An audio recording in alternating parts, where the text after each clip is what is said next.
Petals got power, Florabella stands tall. Every drip, every drop, watch the haters fall. Channel sharp as thorns, ain't taking no mess. Scroll through her feet, feel that queen's finesse. Vines tangle tight, but Flora breaks free. Roots so deep, can't mess with her tree. From the mud she rises, roses from the dirt. Every common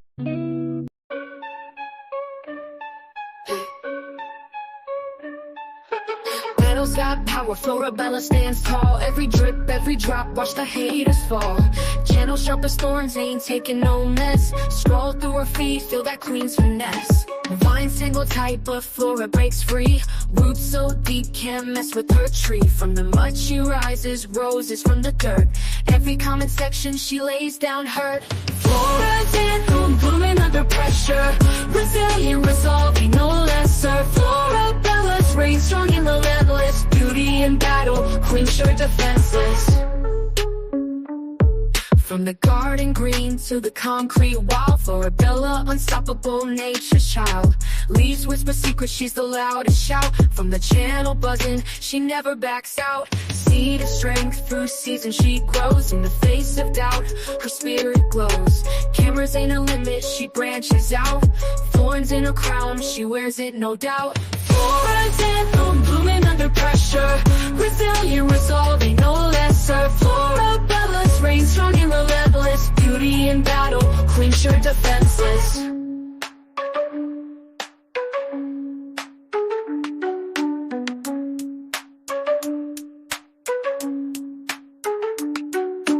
Flora's anthem, blooming under pressure. Resilient, resolving, no lesser. Florabella's reign strong and relentless. Beauty in battle, queen sure defenseless.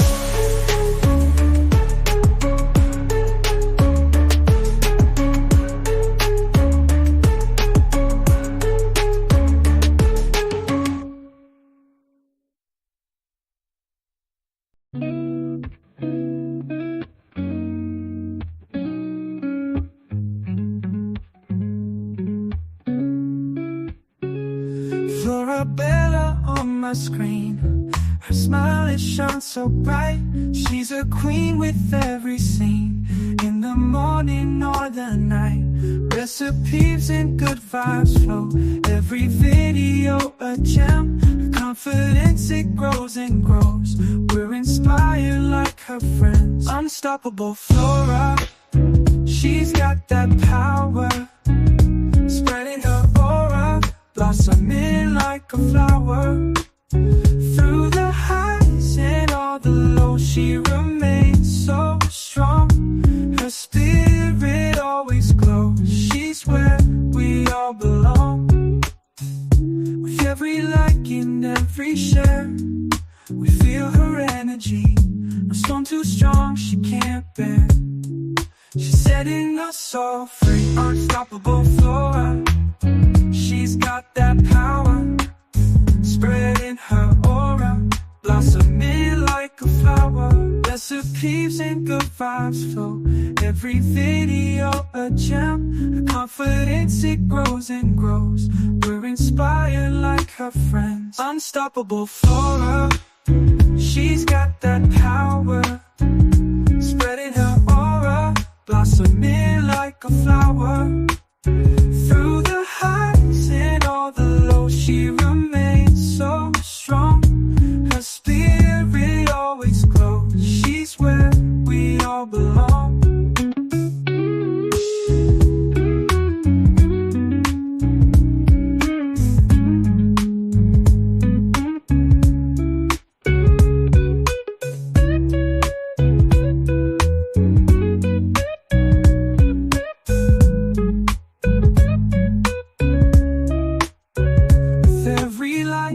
Every share, we feel her energy. No storm too strong, she can't bear. She's setting us.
All right, what is going on, everybody? What's going on? I appreciate everyone being here already. Hey, Miss Denova. It's been forever. You guys know I haven't been doing like my regular stream yards. So thank you all for popping in here. So let me just say hello to the people who have decided to join me today. Miss Denova, we got conversations with MJ. Hey, MJ. And I know you mentioned you were interested in possibly jumping up here for this conversation. So stick around if you definitely want to be part of that. I'm just going to start to, hey, Jay. I'm going to start to just not land my plane, but you know what I mean. Sort of work you guys up to where I'm coming from with this topic. Miss Jalen is in here. I saw Empress Kia and just all of the regulars and usual people that I love are here tonight. So let me get into this, though. I don't want to harp on too much and do too long of an intro. So thank you, everyone, for joining me here. Now, the reason why, you know it, I'm here. Take your time. Okay, perfect. Good to hear. Good to hear. You guys know, like, my popular style of streaming has always been to give you guys real knowledge, not just come up here and give you my opinions. Now, my opinions will be laced with data and other things like that. So please stick along. Hey, Don, please stick along here with me and try to see where I'm going with this. Now, I chose to do the topic of a narcissistic collapse for a reason, right? We're on a space. YouTube is a space that is it can truly foster a lot of egotistical and self-centered people. And this is not to say that people who do YouTube are that, but this space is sort of an ego-driven person's, dream come true. It's easy to build an audience here. It's easy to build a following. Or not easy, but you know what I mean. People come here to build a following, to bring communities of people together and things like that. And so throughout my time on YouTube, I've seen a lot of things, right? Narcs are the most common thing that I saw. Hey, Robin, what's going on, girl? I'm glad you made my stream. I've been rescheduling and scheduling this stream for a little bit, but we're here. So thanks for joining me. But I specifically thought about this subject of narcs and narcissistic people, and specifically their collapse. As you know, and as we'll get into, you guys know that narcissistic people are very ego-driven, right? A lot of their actions are meant to satisfy their ego, because specifically they're they're highly insecure people. Now, their personality type, whatever trait, can be very confusing because they will be very grandiose, right? They'll present themselves as being above others, as being the alpha and omega, just everything. They just think they are the center of the universe, or at least that's how it comes across in their behavior. But at the root of who they are extremely insecure and extremely ego-driven. And so because narcissistic people are so inspirational, there are dozens of videos on YouTube, on every social media platform talking about them.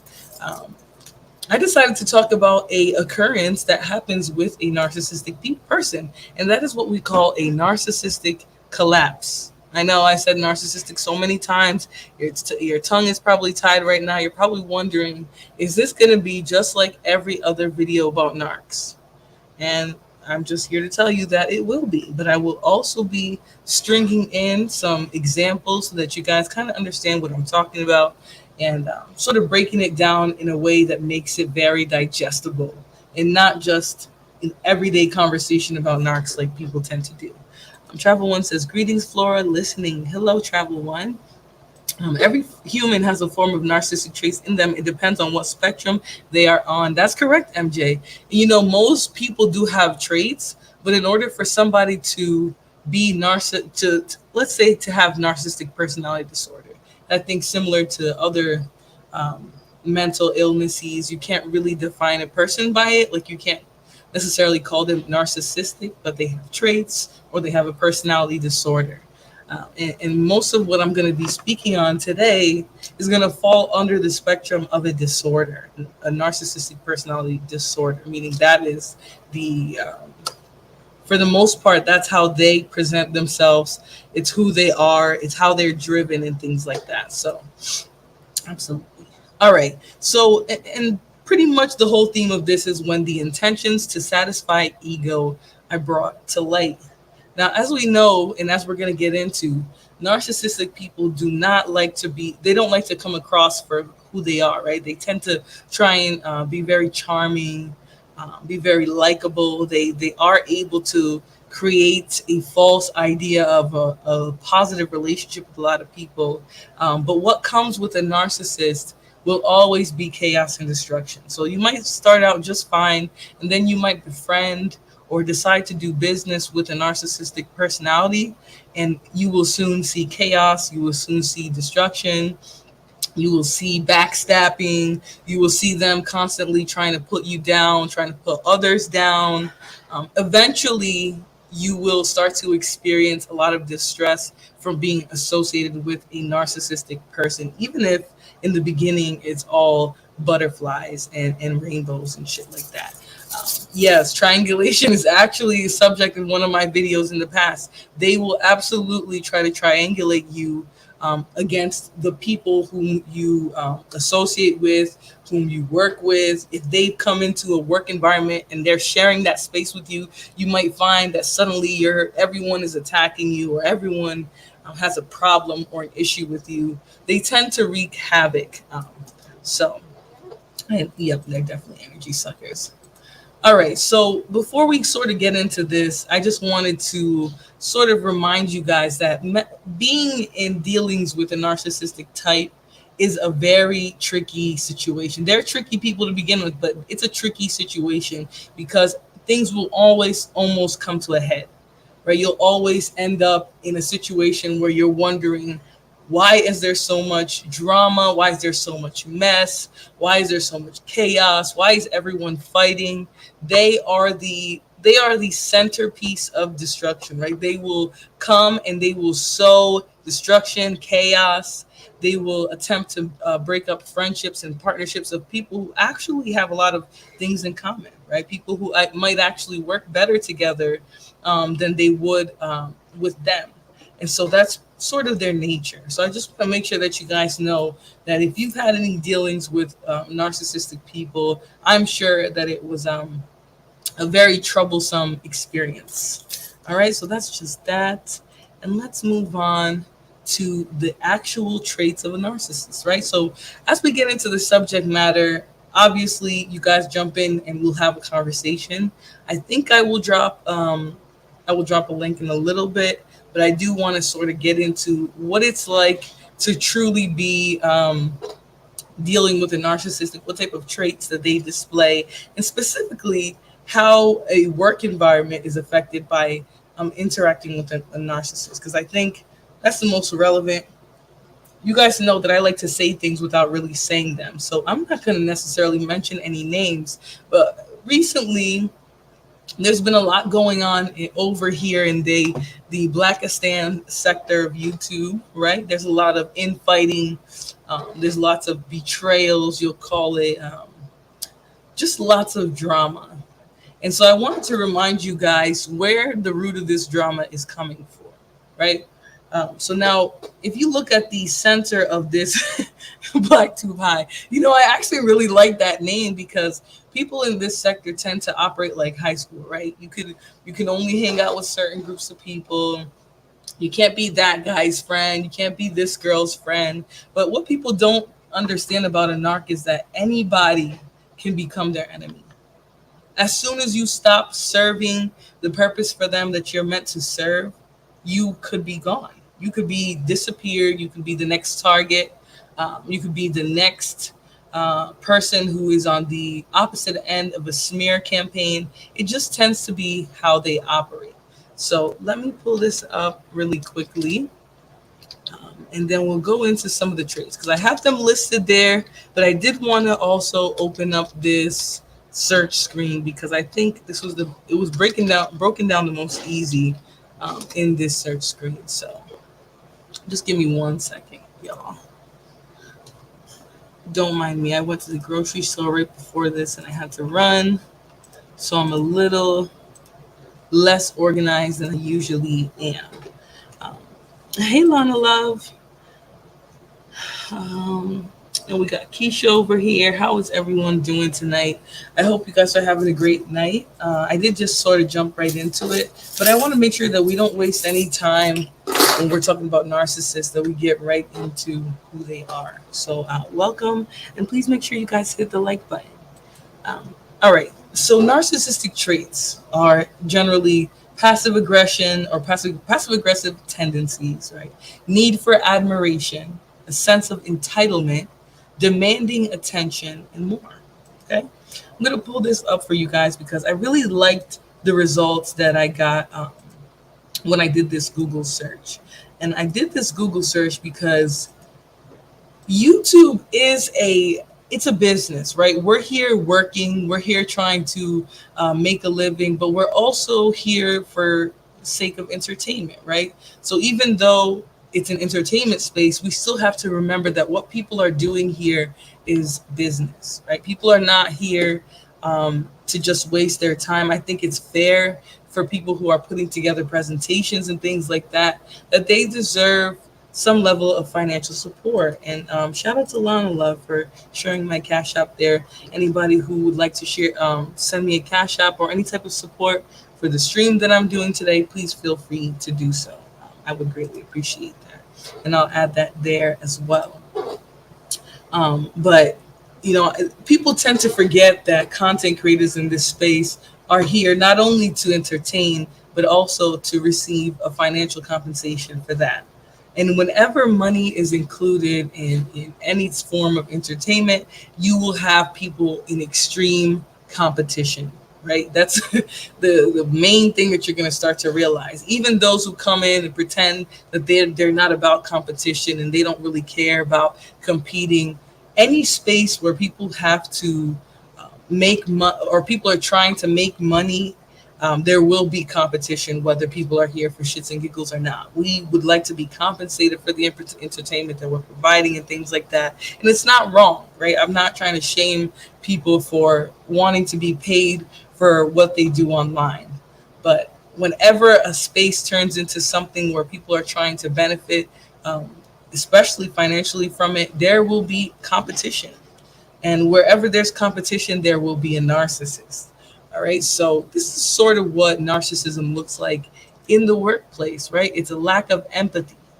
It's passive aggressive tendencies. It's a grandiose sense of self. And anybody who doesn't know what grandiose means, if I'm throwing out a term that you guys don't truly understand, here's a quick definition for it. But a grandiose sense of self is somebody with a preoccupation with fantasies of unlimited success, power, brilliance, beauty, or ideal love, right? Grandiose being that you see yourself as larger than life. You probably think that you are the original person. You figured everything out first. You are at the top of the food chain. Everyone else, whatever it is that they're doing, comes after you. You are the alpha and omega, like I said, completely full of yourself. That's correct, MJ. Just truly at the top of the totem pole. And that is a lot of the times very delusional. It's not realistic. At any point, somebody else can be doing better than you. But a narcissistic person in a workplace sees themselves above others. They also have a sense of entitlement, right? They might not necessarily think that they have to work as hard as everyone else. They might think that people should just choose them, right? People should just want them, want to be with them, want to do things for them. They don't feel like they have to earn people's support and love or admiration. They feel like it's just something that should come to them easily. Tiny Draw says, I never understood that this small sector fighting on a few hundred when there are hundreds of millions of users on this platform, enough for everyone to eat. I agree with that, Tiny Draws. I really do. I truly think that people in this sector are short-sighted. They don't truly see what can come from more people working together versus the infighting and the backbiting and all the shit that they do on the other side to try to bring people down. I know a person who acts like this. Listen, Empress, people who act like this, I be trying to run so fast far away from them, but you're always going to find a narc, especially anywhere where there's any form of competition. Um, and any little thing they do for someone, they hold it over their head. Actually, that's pretty interesting that you say that, right? Because they are very manipulative. They take advantage of others. So they might throw out a few crumbs to somebody because they feel like that's doing a lot and someone will be appreciative. Or if someone is not appreciative, then they can hold it over them, right? This is typical behavior of a narcissist. They find criticism intolerable. You can't tell a narc that they're doing something wrong. Right? You can't tell them, hey, you are coming across like a jerkwad. You're not the first bandit to create whatever it is that you claim that you created. But they're so full of themselves that they can't accept that criticism. They have a difficulty accepting criticism. They're a conversation hoarder and interrupter. All right. A conversation hoarder is somebody who doesn't let others speak. They always have the answer. They always have the most interesting thing to say, the most correct. They think they're the most intelligent.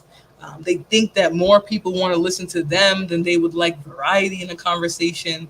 They're just the typical bogarting type. They will come into a conversation and make it completely about themselves. They be making me step into church asking the pastor for extra stash.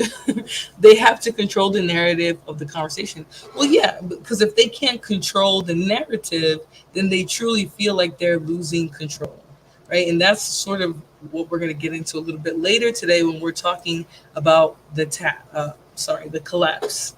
They steal or take disproportional credit. All right. So this is a typical thing of a narcissist. They might feel like because they worked with you, because they were around when you came up with a great idea, they will actually take credit for your success. They might have not played not even a minutia of a role in any success that you had in your life. But trust me, they will take credit for it. They will say, you are this because of me. You have that because of me.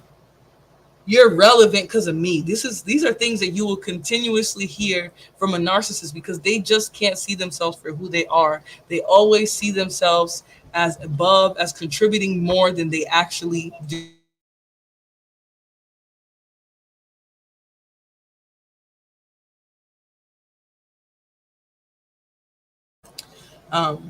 But yeah, they will jump into anybody's success. And if they were around them, if they were near, if they were in the vicinity, they will literally take complete credit and act like they had some hand in a person's success when they have done nothing. They have not contributed a damn thing, but they will truly think that their presence is enough to elevate somebody. So that's a big thing that the narcissists do. Talking to Kim says, damn, you're hitting the nail right on the head. I know so many people like that, especially in this space. Yeah, because they make themselves known. A narc isn't going to keep themselves quiet or toned down. A narc is going to make themselves known. They will come into a room and start beating their chest if they need to, if that's what they feel will get them the attention that they want. All right. They have a superior / inferior orientation, right? If they feel better than other people, or if they feel above other people, they will make that known.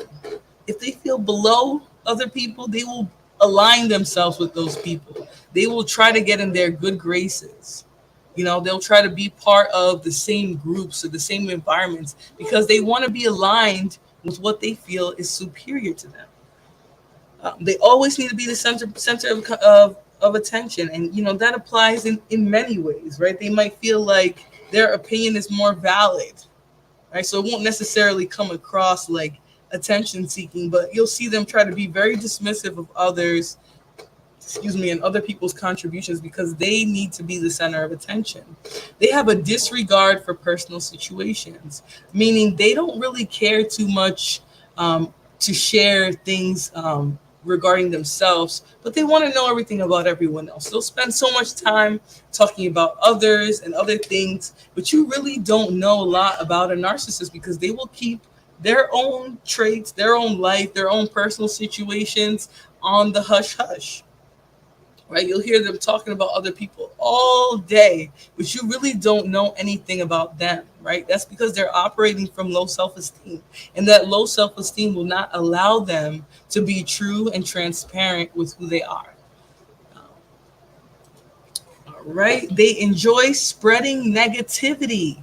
Right, this is a big one. They like to ridicule people. They like to engage in smear campaigns. They might spend a lot of time picking at particular people because it's something that they enjoy.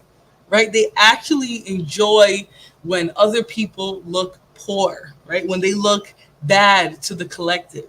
And mind you, this little search thing that I put here is about narcissism in the workplace. And it's pulled from a variety of sources. But this is from the workplace. So if this seems familiar, if this reminds you of somebody in the space, then you truly have to wonder if we are, pretty much just hanging around a bunch of narcs all day. All damn day long while lying about who they are. I know all about it. Trust me, Cola. They will talk all day, night, morning, noon, afternoon about others, but you don't know a goddamn thing about them. You don't know who they are. You don't know where they come from at all. And they truly enjoy spreading negativity. You might see someone who always is doing like gossip, messy content, and they'll even consider that to be their lane. Right? Because they're so enthused by making other people look poor or look bad amongst a collective. And good evening as well. Thanks for coming. They set it up that if you know who they really are and what they're doing, they will try to scare you into silence with threats, isolation. Absolutely. A narc, especially a typical narc in a workplace, will try to blackmail others, right? They'll claim that they have all this evidence about who somebody really is, right? That's why they spend so much time trying to expose others, because if we knew who they really were, we wouldn't, their whole mask would fall. They would be nobody, right? That's why they have to put so much energy into invalidating other people, right? It's part of their disease. I'm just saying, it's very, and when it reminds you of somebody, it makes you truly think. Even when you react, they're the damn victim, right? They might even attack you and then claim to be the victim. That's just how a narc operates. They're unable to see themselves for who they truly are. They take credit for others' work, right? They will take something that everyone has done and try to, like I mentioned a little bit earlier, they will literally try to make it their own. They'll try to say that they had more of a hand in it. They're envious of others. If they see other people doing well, trust me, they will go out of their way to spread negativity, to discredit the person, to bring that person down to earth, right? They won't allow that person to elevate above them, because if they do, then comes the ego death. Yep, they'll block you from chats, and then when you expose them back, they're the damn victim again. Absolutely. They like to control the narrative. I think someone said that a little bit earlier. They like to be the one to put messages out about people, because then once that person comes out and responds, you've already heard a million negative things from them about that person. They do it all the time. Attack and play victim when you defend yourself. Yeah. And that's why a lot of times it's not useful to have a conversation with a narc. It's not useful to try to be honest or real with a narcissistic person, because they're not even real with themselves, right? They're the type of people who will lie so much that they start to believe their own lies. They low-key don't want you to succeed. Absolutely, because if you succeed, then in their eyes, they're now inferior to you. One-sided beef, that's correct. They might not even have a reason to not like you, but just the fact that you're doing better, just the fact that you're above them in their head, right, in their low ego, their low self-esteem mind, they see you above them, and so they have to humble you. They have to bring you down a little bit. They always try to create competition with the person who is doing better than them. Yeah, because they have to put themselves in the same room as that person. If they're not in the same groups, in the same sector as that person, then how can they deal with the inferiority that they feel? They have to put themselves in position to be compared to a person that they see themselves above or see themselves below. You have to ignore them. Yep. They also like to divide and conquer. They try to start beef between people who are cool or working together. Yes, they sow division. They come into a space and they want people to dislike each other. They want people to fight, because if people fight, then they can go to either side and try to offer them something to keep the beef, the drama, the chaos going. It's just part of what they do. Um, yeah, ignoring them drives them crazy. They lie, know they're lying, and know you can debunk the lies, but still lie. They don't care. To them, if they say enough about you, then the fact that they're a liar can be buried somewhere in there, right? If they spread so much false information and lies about somebody that they're trying to discredit, by the time that person comes out and has the ability to try and speak on what's going on, there's already a whole picture painted about them. And we know some people in this space that everybody likes to dogpile. Myself, my husband, that people like to dogpile on. That a lot of people probably think that they know things about us that's not even true. There's people to this day who will tell me things about myself that I've never heard. I don't even know where it came from, right? Because a narc spends so much time trying to create a negative image about somebody else to avoid speaking about who they are and what they have accomplished. All right. They're always demanding attention. Always. They need people to see them. They need people to want to be around them. Um, they're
All right, guys. Sorry about that. I was gone for a second.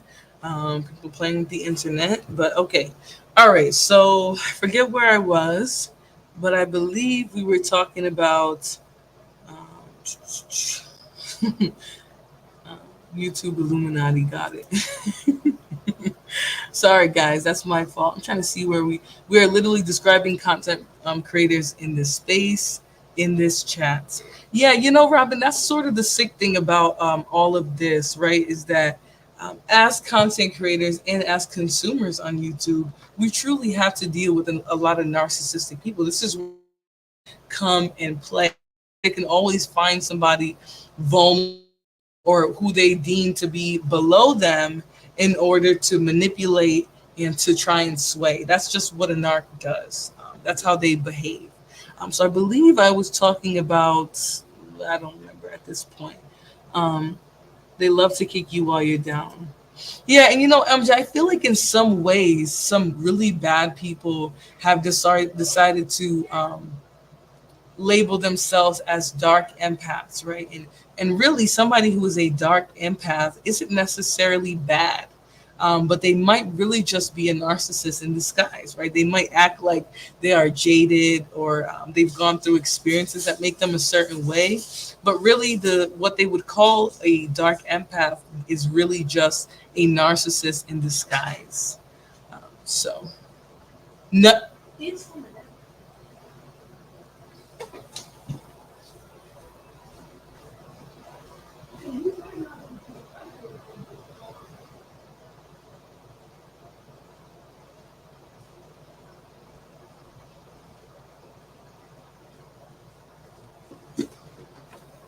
Um, but yes, they like to disguise themselves as dark empaths, but what they truly are is a narc. They're not really an empathetic person at all. They're actually just manipulative and vindictive. There's nothing empathic about them.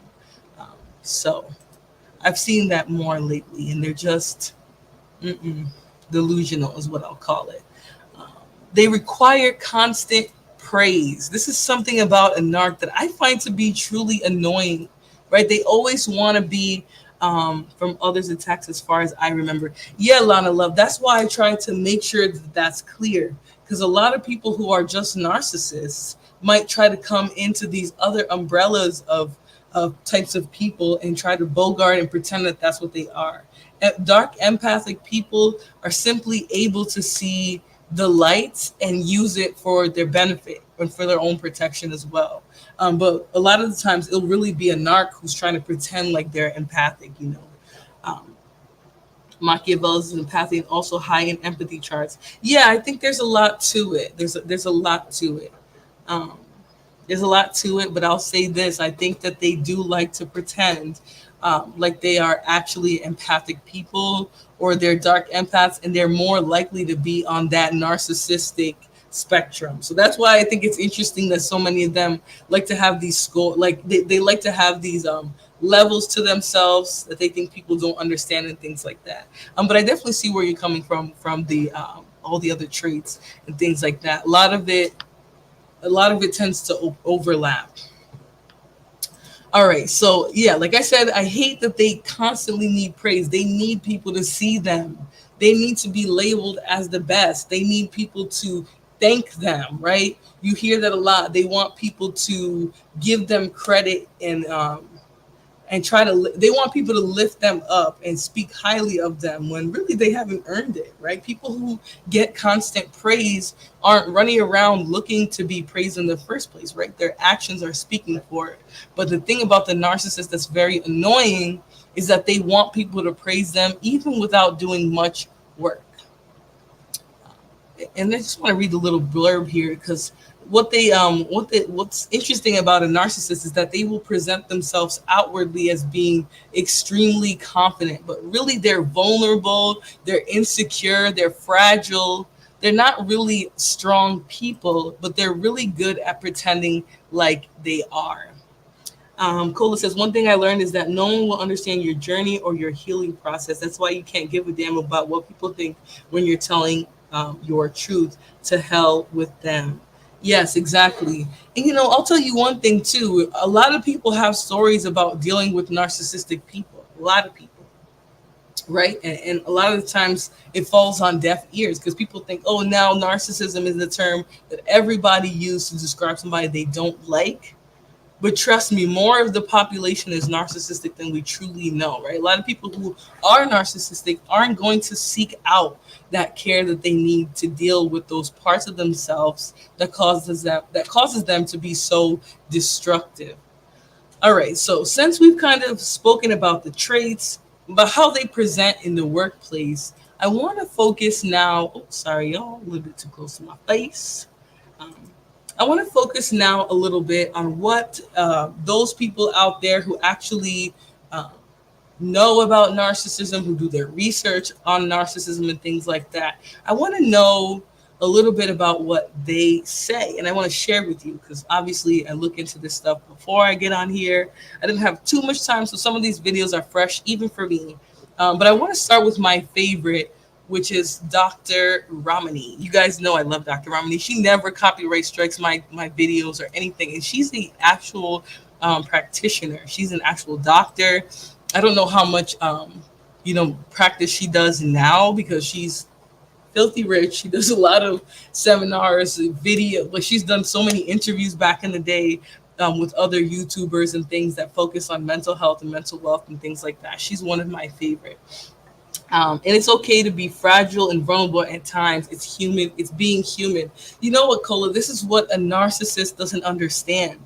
Their vulnerability makes them act out, right? Their insecurities make them lash out on other people, right? It makes them find negative ways to affirm themselves.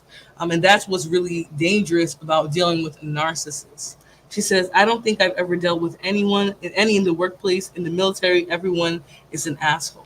That's the one thing about the military is that they set the ranks themselves. So if you're not in a certain, like, you're not going to find a lot of people trying to step outside of their ranks because that's just how how it works. But when you get into other workplaces, when you get into YouTube, which is a vast creative space, there's a lot of competition here, but there's also a lot of room for people to be.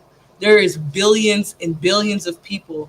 The other day, I watched the kids watching some like French family YouTubers, and they literally do content of them just like, they kind of look like Blue's Clues. Like they have these big houses with all these like sets that are colorful. Like it literally looked like a French version of Blue's Clues, right? That's how big YouTube is. There's so many languages and places in the world that YouTube touches, but there are still people who come to YouTube and specifically this sector and feel like it's dog eat dog, right? There's so much competition that you have to lash out, you have to backbite, you have to dox, attack, and come at people. They just don't see enough room for them and everyone else. Yeah, Dr. Romney is the best. Um, the lash out is when the mask is falling. That's the whole topic of my stream today. Right? My stream today is about the collapse of a narcissist. This is when who they are comes to light. This is when people are seeing them for who they are. People are no longer believing the jig, right? There isn't so many cheerleaders anymore who actually believe that this person is good. They're seeing the vulnerability. They're seeing the mask, right? They're seeing it fall off of their face as they speak. You can be whoever you want on this app. I would love to see how families will react if they see the shenanigans on here. Trust me, I used to accidentally troll on my mom's YouTube account. I didn't know that she followed all these gospel channels and things like that. But I used to troll using my mom's YouTube account. And she recently started going on there. And she came in the chat one day and I was like, damn. So this whole time she'd been watching the shenanigans. And she told me, like, when I saw the shit that you be doing on YouTube, I used to think, why is she always in her house, in her room, just screaming? Why is she always yelling on YouTube? And then she said that she saw some of the antics and was like, Jesus, like people go in here, they're crazy. Do you think a little bit of narcissism is useful? So this is where we get into the conversation of narcissistic traits, right? Because like somebody mentioned earlier in the chat, Narcissistic traits alone, like an individual trait of narcissism, doesn't mean that you're narcissistic. I think probably all of us have a little bit of narcissism in us, but a person being narcissistic displays multiple of the traits, right? They're encompassing the whole definition, and that's when they become dangerous, not necessarily useful. There's nothing useful about degrading others to lift yourself up. Could it be the possibility many of the symptoms we equate with a person being narcissistic that they're just an asshole? No, no, because somebody who is just an asshole uh, can be an asshole for a number of reasons, right? Like somebody can be an asshole just because, but if you're an asshole because you're a narcissist, then you're likely doing things and behaving in ways that is very harmful to other people, right? You're not necessarily a nice person, and that's where the asshole comes in, but you're also devious, right? You have bad intentions for others. You make chaos. So it's not just being an asshole, because an asshole usually will just, mess with somebody and they go about their day. A narcissist is very planful and tactful. They're manipulative. They can sway a crowd, right? They come across very charismatic as well, right? They're unlike other disordered personalities, where they actually do have some traits that can make them appear to be good people. And so a lot of the times the people that are dealing with them don't know what they're getting themselves into. They don't realize that they've just signed a deal with the devil. Um, Self-love and self. My mom knows my channel, my family and friends also.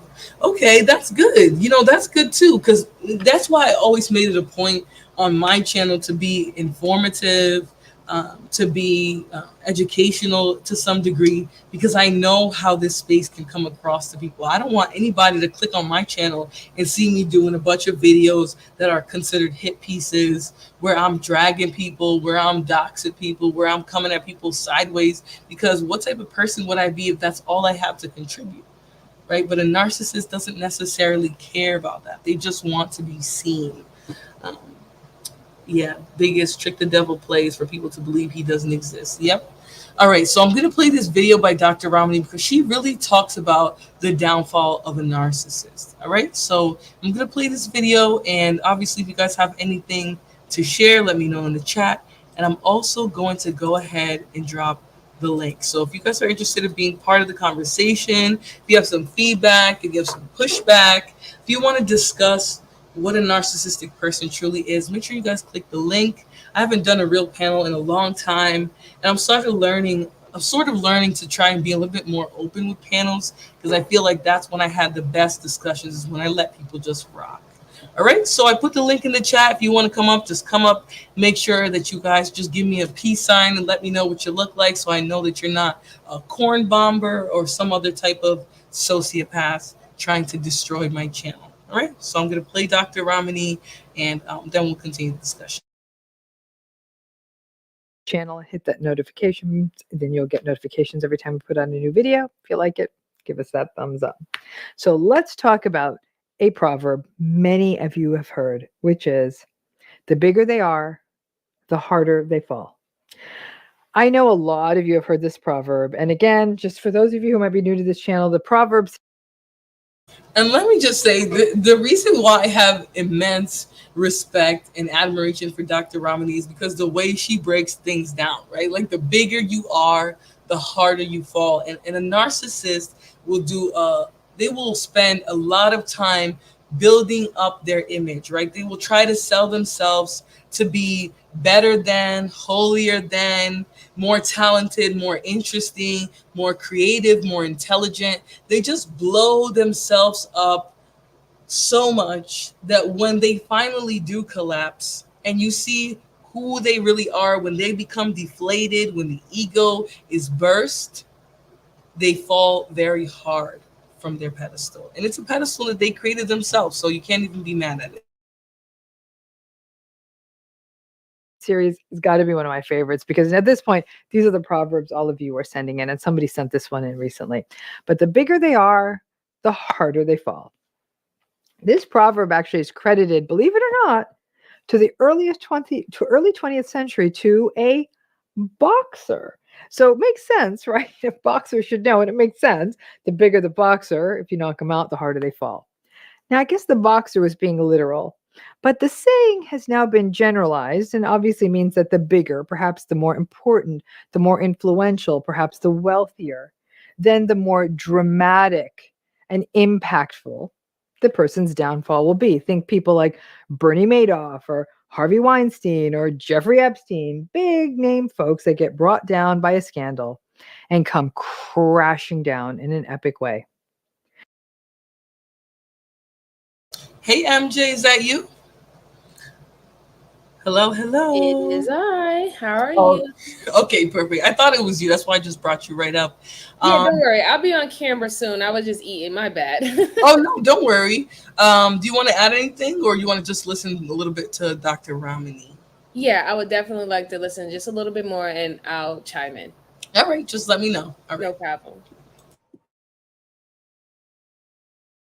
But from a narcissistic abuse perspective, I don't know that I agree with this saying. I think that when we apply this saying, the bigger they are, the harder they fall, to powerful and wealthy people who, in very rare cases, get caught, convicted, or punished and brought down, maybe it's more appropriate to say the bigger they are, the messier the fall, or the more dramatic they fall. And to recognize that the bigger they are, the less likely they are to fall.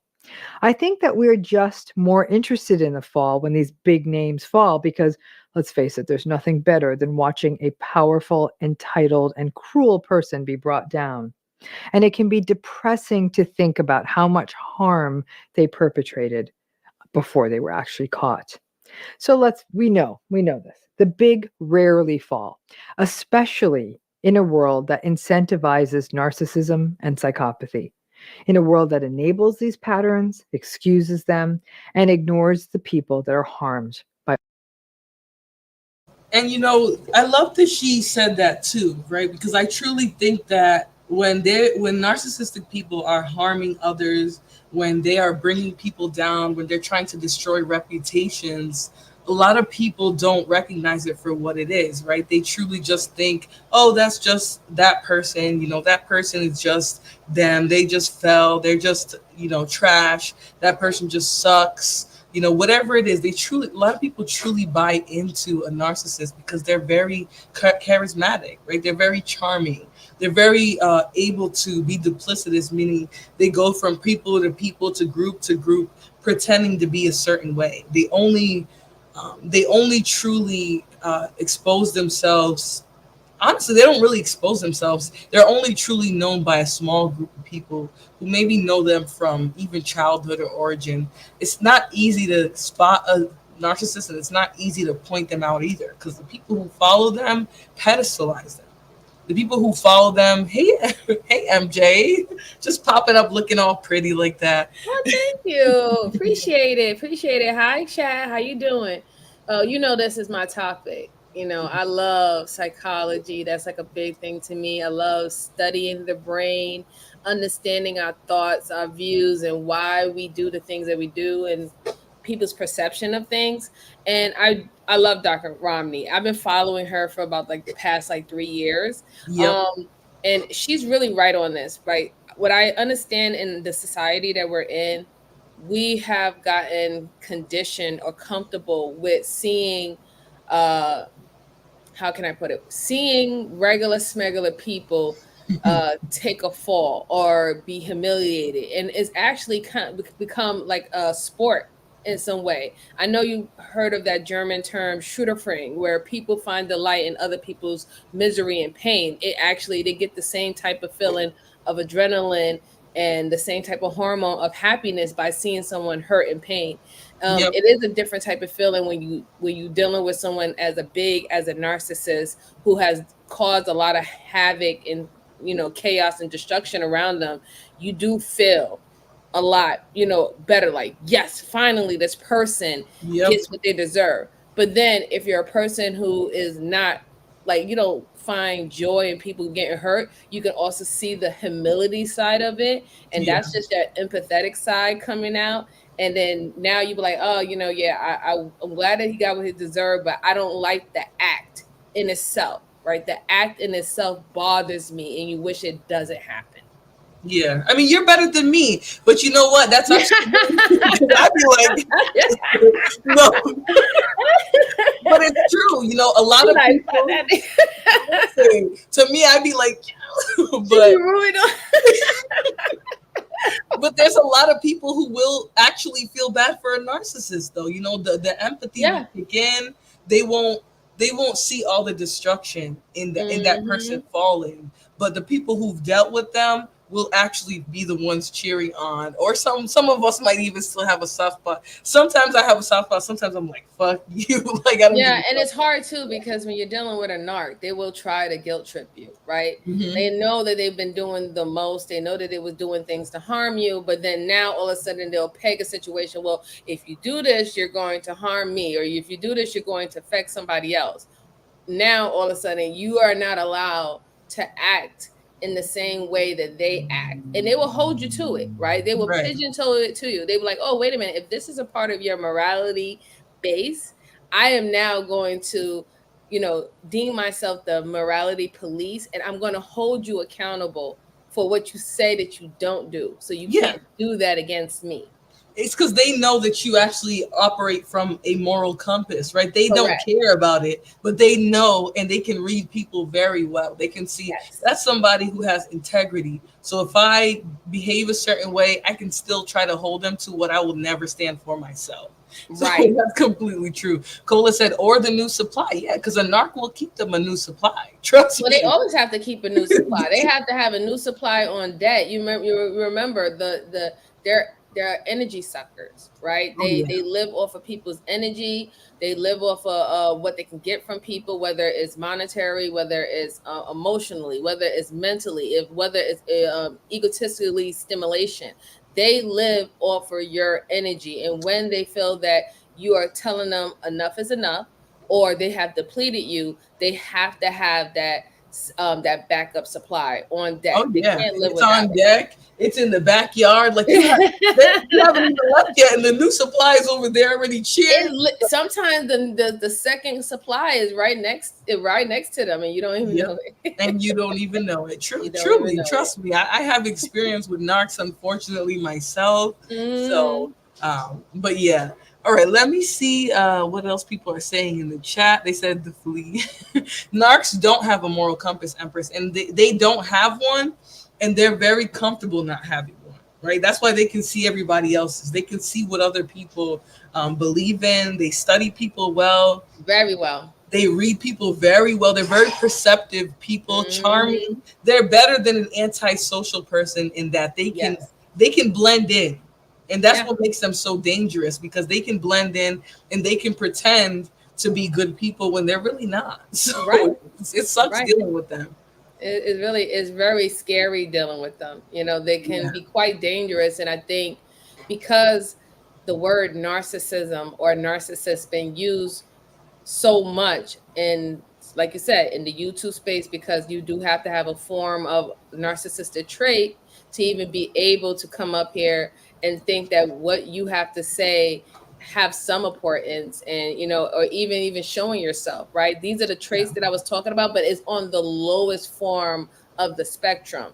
You'll see the difference on how people act when they're on the highest part of the spectrum. Oh yeah. All right, let us see a little bit more of what Dr. Romney says. And if you want me to stop at a particular point, let me know, because she will be spitting fire this whole time. Awesome. All right, let me play her. By all of this behavior. I would argue that the less big people are in the world of narcissistic abuse, the harder they fall. Why? Because it's the ordinary day-to-day people, not billionaire, celebrity, famous, infamous folks, that take the hardest hits because of narcissistic abuse. Listen, you literally just said that. Get it right on the nail, didn't But listen, we're well studied on narcissism, especially as women in this space, as content creators. But it's true. We're the ones that take the real hit, right? Yeah. The people who will go out there and pretend to be these jovial, like good people, they're the ones who can blend in and keep doing harm to people because no one's going to think that of them. It's the ordinary, the real, the down to earth people who truly suffer from narcissistic abuse, which is Absolutely, because they don't get the help and they don't get the assistance. Like the first thing when you complain or when you decide to defend yourself now is, oh, you need to let it go. Oh, you're the one who's doing this. You're the one who's doing that. Just ignore them. And that's like the worst thing that you could say to a decent or normal person when they're experiencing constant attacks on many different levels, right? And I think sometimes people don't tend to realize that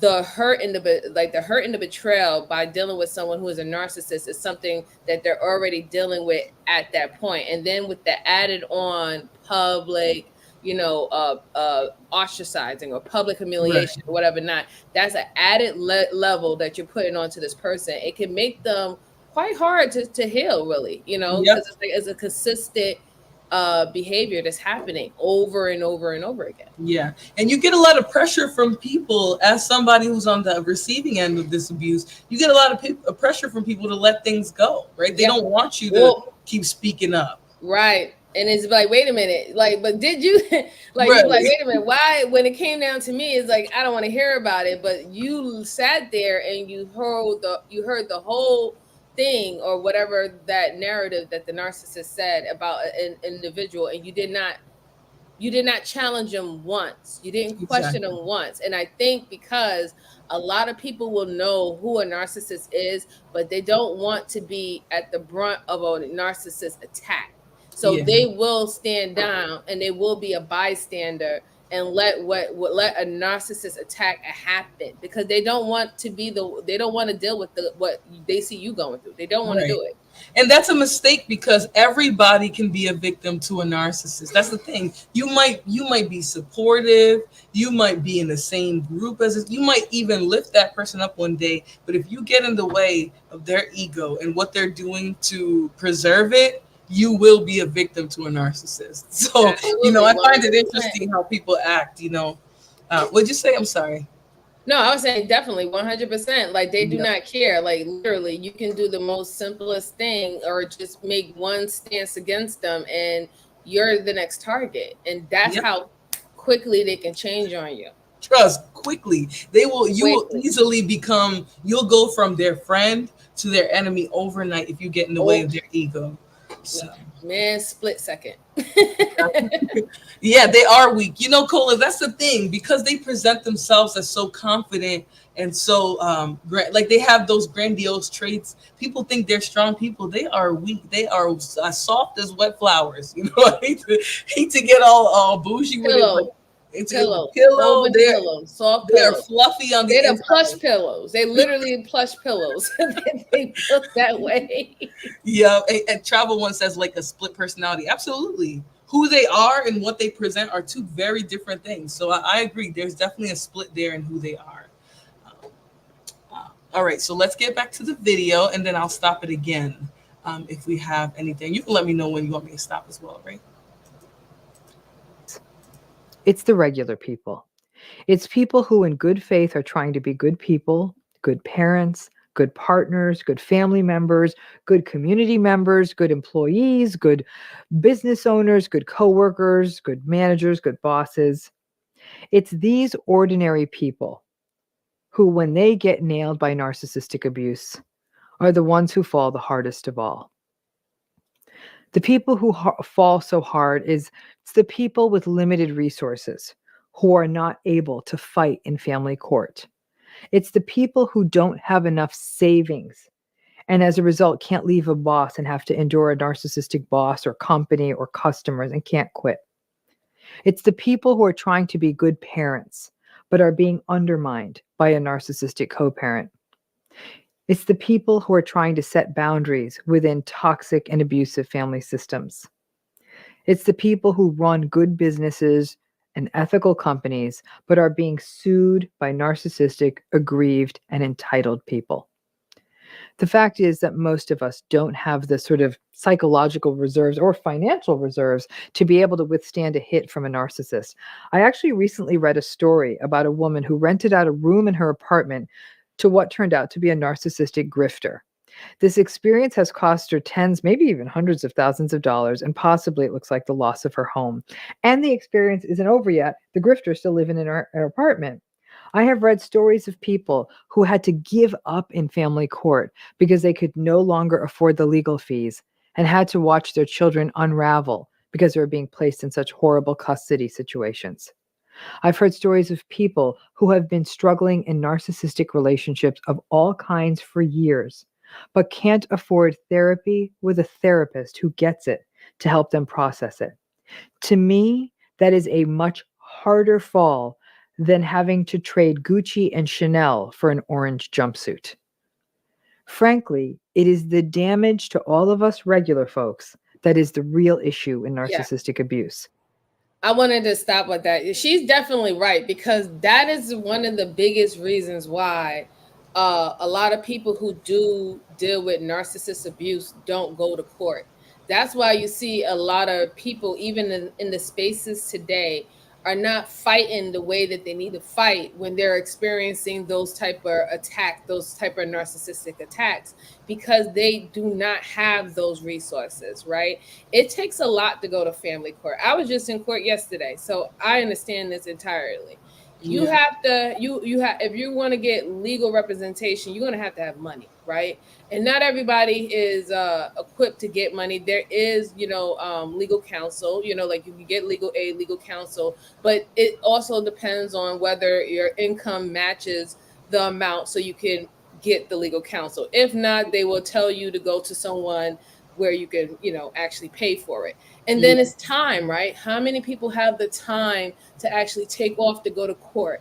Then you have to get your own documents. You have to get your own documents and prove exactly what you're stating, right? And then on top of that, you have to worry about retaliation. You have to worry about the continuation of the attacks and the threats and stuff, as well as dealing with your regular routine, your job, your household, and everything else that you have going on in your life. When you said retaliation, you literally you gave me the chills, because a narc will retaliate. Like they will they're almost spastic on people who retaliate. Like their retaliation is very dangerous and time consuming, and a lot of the time they know that people don't have the resources to fight them like that. Absolutely. So Absolutely. And you got to remember, with the retaliation, it's not only just them. Sometimes they can get people to retaliate for them. They're very good at another thing that I'm not sure she has a video about it, but there is another narcissist video that I've seen where every narcissist have flying monkeys. Every narcissist has a couple of flying monkeys who they don't even have to pay some of them. Do their bidding, who is there to find out information for them, keep tabs, everything like that. So this is what you're literally dealing with. When you're dealing with a narcissist, you're not really even just dealing with one person. You can literally be dealing with a whole organization, a whole entity, right? It'd be more than one person that you can be dealing with. And it can get really frustrating. It can be very disheartening, right? Because there's certain things that you're going to have to prove, right? And it's a lot of people, it's easier when if it was like a physical type of situation. It's easier when it's monetary type of situation, right? Those things come with receipts, and physical harm comes with bruises. The psychological harm is invisible, right? It's not a tangible thing. Then on top of that, with the threats and stuff like that, you have to prove that. It's just too much. So when she said that, yes, the regular smegular person who is just a regular going to work 9-to-5 person who is dealing with narcissist abuse, unless they have a good support system, unless they have the resources, they tend to feel like they're going to have to give up and bow out. And I feel that that's what does happen in this space, because I have seen other people in this space have dealt with narcissist abuse, and they just had to bow out because they felt like they were not going to win. They felt that it was literally 10 versus 1, and they're not going to win the situation. And literally, that is what a narcissist wants you to do. That is what a narcissist wants you to believe, that there is no way that you can fight. There is no way that you're going to win. There is no way that people are going to support you. This is what they want. So it's very powerful, very, very powerful for what she said, and her bringing up what regular people tend to go through. Because, you know, we could see the other side with the rich folks, or the richer folks, 1%. They, you know, they can go back and forth in the court as much as they want, you know, how much their resources allow them. How is that going to happen for a single mother who only make a certain amount of money and only work a certain type of job? Like, it will really feel like it's like you have no hope. And that's what they want. Yeah. They want you to not have no hope. Yeah, exactly. Thank you for stepping in and having the conversation. I had to take a call really quick. So no problem. Okay, I realized I left you hanging there for a second, but you were rocking it. So, but that's true. And, you know, I hate that a narc always has so much supply. You know, they always have so many resources at their disposal. Flying monkeys are like, some of them flying monkeys, they don't even have to pay them, right? Those people are so driven by who they think that narcissistic person is, that they're very accessible, and they're like a tool. And narcissistic people have a weird way of gathering people that are very beneficial to themselves. Thank you for that. Let me keep playing the video. And then I got a few more videos on narcissism. I don't know how you're feeling about the videos, but I like them because I like to hear. I love them. Like I said, she's great. So like, and I love you can feel the energy and how passionate she is about this topic when she speaks. And I think that's why she did very well on YouTube as well as in her career. So yeah, she's a psychologist too. That's the great part about the people who speak about narcissism on YouTube. They're very qualified, and they have a lot of times they have seen and they've had clients who are narcissistic. You know, at some point in my life, I wanted to be a psychologist. I'm still going between that and law school. You know, people say I'm young, but it's getting close to it. But I've always admired how much work that they put into understanding people, because it's really what they do. Absolutely. All right, let's wrap up this video here, and then I'm going to jump into some more conversation. And then I have another video by another narcissism expert. All right. The big people who fall, they did something to deserve that fall. They likely committed crimes or perpetrated against other people for many, many years until they finally got caught. I think when the mighty fall, we're more shocked that the system worked, which is why it feels like a harder fall. The bigger they are, the harder they fall. These are folks who seem untouchable, and for most of their lives, they have been. When it's done, I'm sorry, that was just perfect serendipity right there. I know I'm not going to speak on any of it, but that was just so serendipitous, just perfectly. They are untouchable, right? They think they're untouchable. They think that nobody... Invincible. Yep, they think nobody can penetrate them. They'll never lose. Yeah, exactly. But that's why I chose to have this conversation about their collapse, right? Because people truly think that narcissistic people are untouchable, and nobody is untouchable. Nobody on earth. Nobody. So, all right, let's continue. If they do end up in jail, I suppose that is a big downfall from their mansions and country clubs. But in many cases, it doesn't go there. Their fancy defense attorneys work out all kinds of settlements so that they get a penalty that is meaningless to them. It's a bit like the rest of us getting, I don't know, a $40 parking ticket. And even a $40 parking ticket is a lot for many, many people. These big fancy people, if they do get brought down, they go on with plenty of money. Look at the Sackler family, who famously ensured that the opioid crisis would make them rich. My guess is that these folks are all living quite comfortably in their fancy apartments and mansions. Yeah, I guess they lost their reputations. But really, was it that hard a fall? So when it comes to narcissistic abuse, it's the regular folks, the not big shots, who fall the hardest. Therapy is expensive. Lawyers are expensive. Legal settlements are expensive. And what we can't even put a price on is the psychological toll, the self-blame, the self-doubt, the chronic anxiety, the toll on physical health, the time wasted in regret and rumination, the powerlessness and the helplessness. To me, that's the harder fall. Yep. So That's what I while said. it may be gratifying, and God knows it's gratifying to watch the mighty fall, it's the rest of us who are actually really taking the harder falls. So yeah, maybe the bigger they are, the harder they fall. Not so sure that applies in narcissistic abuse. It's the regular folks like us that really are getting hit hard. You know, she said a word with that, you know, because even though, and for myself, I'll say, unless there is somebody who is instrumental in the downfall of a narcissist, a lot of the times these people can get away with it. She's not wrong. They can get away with it. They can charm their way out of being exposed for who they truly are. But that's not the case today. Today, we have been, or not just today, but lately, we have been seeing some collapse of narcissists. Were you saying something, MJ? No, I was saying absolutely. Yeah, that a lot of narcissists actually tend to get away and they look for their next victim. And it is a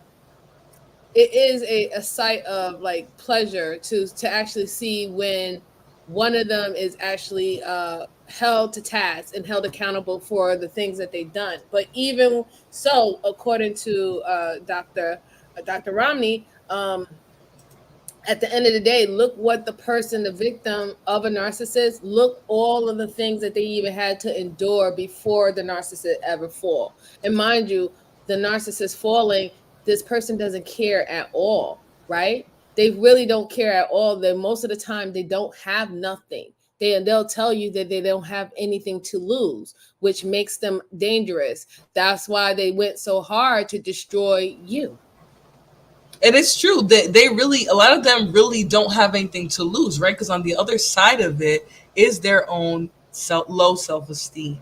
And so when you're just operating from a place of trying to build yourself up, yeah, there's really not a lot to fall from, right? Or you're so protected or so surrounded by flying monkeys that to you, you never fall, right? You always have a new supply ready to boost you up if Right. you need. And that's what the point is, because even when you see them fall, did they really fall if there's always a narc supply right there on the side of them? Yeah. Because That's true. eventually once they tap into their supply, they're going to feel like themselves all over again. And then what happens? The cycle repeats itself. But the person who endured the narc abuse, it takes time, energy, support, trying to get back into a healthy state, back into a healthy state of self-love with the person who dealt with that abuse. You really do lose a lot in that process. Yeah, and they're exhausting. I mean, all the drama and chaos that they cause in other people's life is exhausting. It literally drains you of your own life force. So when you use the term bloodsuckers or suckers in general, that is what they're doing, right? Each person that they connect with for a narcissistic supply is being drained of their own personal Yes, girl. life. Yes. Listen. And there was one time at a point where people was like, MJ, you looking kind of tired, Ma. What's going on? And then now when people see me, they're like, oh my God, you have such a glow about you. Right. Because you've healed, right? Or Yes. a person that's healed. You're not under the thumb, right? If you really think about it, they'll take their big ass thumb and put you underneath it. But as soon as you break free from a narcissist, there is a glow about you. It's not really, that easy. it's like really regaining your life force back, right? Yep. It's like regaining your energy, your strength, and everything, your essence of you. You're gaining it back, right? Because depending on what type of person you are when the narcissist tried to feed on you, you was probably someone that was full of life anyway, full of energy, full of Right. kindness, empathy, whatever not. And that type of drain that they feel, you tend to not realize that you was giving so much of that to this person, and you wasn't receiving it back, and you won't even realize when you change. You're not going to realize when you were starting to change until it's over. Right, because they have such a grip, and that's the charisma. Let me turn the camera on so y'all can see how distraught a narcissist can make you. They they have so much charisma, right? Like they're able to really make you believe that they're a good person, that their intentions are pure, right? They know how to trick a person in ways that other people with personality disorders cannot. Antisocial people cannot fake charisma, right? They can't fake Right. They can't fake good traits or anything like that. But somebody who is narcissistic is so well and capable of blending that the damage that they do is that much more harmful.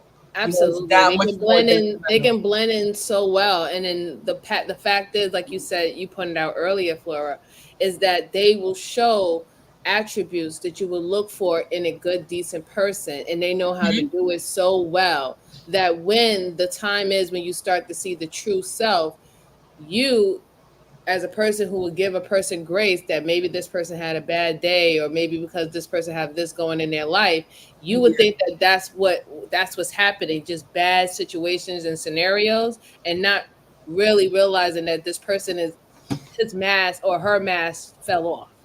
You're not even realizing that the mask fell off. You're just thinking that that person had a bad day because you had a bad day before, you know? Exactly. Chief of Staff says Hollywood is filled with narcissists. That's why they're so good at their jobs. You're not wrong, right? But that's why I equate YouTube to narcissist, having a lot of narcissistic personalities and types like that, because what benefits somebody on a space like this is the confidence, is the charisma, being able to sway a crowd. That type of thing is very important in a space or in a place like YouTube. And so if you're able to manipulate it, whether it's real or not, you can be very successful on here, right? And so sort of what I'm talking about, or what we've both been talking about in this stream, is those people who are able to profit from what they're doing in this space and what they're doing online, which a lot of the times is feeding their own ego. Chief of Staff thought he was the only guy here. No, Royce has been here too. I mean, he's a little off topic, but he's here. You know, he says it's not the end of the world when you have a flaw. If you can show women that being vulnerable isn't embarrassing, it will speak volumes to your value as a man and provide healing and reassurance. You know, that's a great statement. The difference, though, is that narcissistic people cannot be beneficial to anybody but themselves. Unfortunately, they're just they're not capable of offering anything. Really, they're not. So they're just not there. You know, the way that they're operating is solely on themselves, on benefiting themselves. All right, so let us start the next video. My whole topic today has been the narcissistic collapse, right? That's why I wanted sort of to build up this image of what they are, who they can be, so that you guys can truly understand what it looks like when a narcissist implodes. And now, as an empath myself, right, I will say that I have, and this is why when I heard you say dark empaths are bad, I got a little, not triggered, but I was like, wait, not all of us, because in my time and being an empathetic person, I've had to heal, but I've also had to create barriers in between the parts of myself that were vulnerable because of my empathy, right? I've had to put up a sort of a wall, right? So me seeing a narcissist implode is I happy dance, right? Like I get very energetic because I see the energy that they've taken out of other people. And so watching them implode is a beautiful thing. So we're going to get into a little bit of that. Yeah, but I wouldn't. I'm sorry that you got triggered, darling. But I wouldn't even. No, not triggered. I was just kidding. I would have never believed that you're a dark empath. You don't give off a dark empath. When I mean specifically, if you even go on Psychology Today, they said dark empath. They score very high on Machiavellism, narcissism, empathy, and then they also score extremely high on being empathetic. That's why they said that they are actually the dangerous. You building up barriers as an empath does not make you a dark empath. It's literally what you need to do so you can continue to be a empath, because empaths are needed in this world. You know, we have a lot of people who are more on the higher level are narcissism, especially in the society and the world that we live in today. Yeah. So we need that balance. So there has to be a way that empath, because I'm an empath, there has to be a way that empaths protect themselves, or there's Yeah. not going to be any left. And what Yeah. happens? No, you're right. And I think part of the issue is that a lot of the time, a lot of the literature that at least that I've read on dark empaths was that it's almost being able to use the darkness in it. So it's almost like an empath goes through a transformation that makes Right. them a little bit more beneficial. So it might not even be necessarily a dark empath, but it just becomes maybe an empath with It's an empath warrior. There's a difference, yes, with more because there's discernment. empaths who are not warriors, right? And then Yeah. there's the warrior empath who's like, no, no, no. So that's where That's I me. would I'd be say, like, yeah, no. exactly. Like the big whole finger, like, I don't know. I don't think so, you know? And then you can revert right back to when you see good-hearted people and you see people in need and care and stuff like that, you will still continue to do exactly what you would do. Yeah. So yeah, you're not a dark empath. You're not a dark empath at all. You know, A dark empath is exactly what you said earlier. That is just the ultimate narcissist. That's literally what a dark empath is. yeah. Empress Kia says, I can feel when a narc attack is coming. Physical symptoms, nausea, nervousness, heightened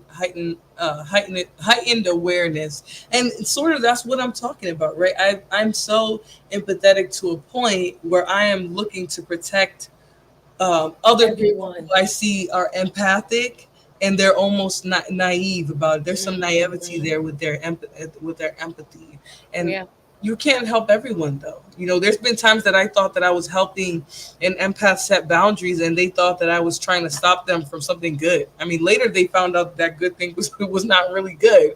But there's been times where I felt like I could help somebody, but they couldn't see it my way. You know. I agree. I have definitely experienced that. You know, like the things that I might have done, I definitely felt that I was trying to help said individual, and it turned out they didn't view it that way. They thought that maybe I was the one who was starting something. Maybe I wasn't being controlling, or maybe I was the one who was being the narcissist. And you're right, you can't help everyone. And one of the things empaths need to learn is that sometimes you need to ask someone if they really do want your help, instead of just jumping out there first without knowing. Exactly. You need to ask, and you need to be able to tell when somebody is not able to receive what you're trying to give. You know, empath, a lot of time an empath wants to fix things. They want to help people. But sometimes the people that's on the receiving end of that will see you as the enemy. And I learned that the hard way, right? Like it took me I dealt with a lot of people who they were like a magnet for narcissists, right? Because a narcissist is low self-esteem. And trust me, they can smell out other people who are just like them, right?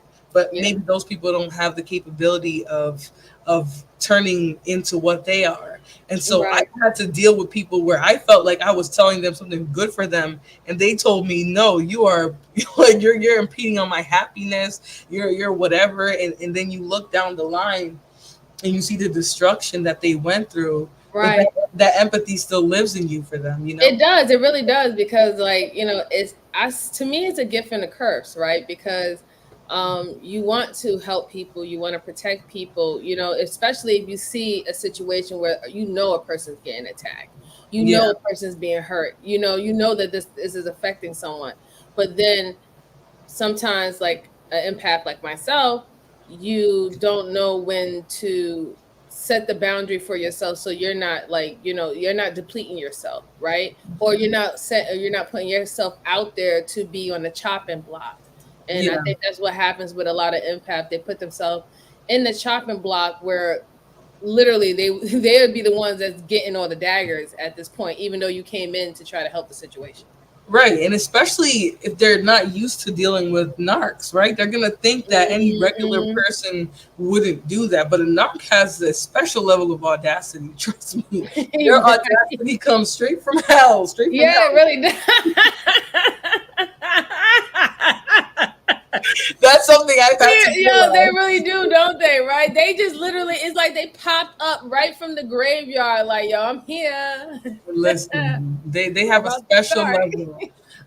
But yeah, so as an empath, I love to see a narcissist implode. So let's see what that sort of looks like here. Again, if you want me to stop, just let me know. I will be Yeah, paying no attention to the problem. screen. I might cam down for a second because I don't like just staring at myself doing weird stuff. But okay, all right.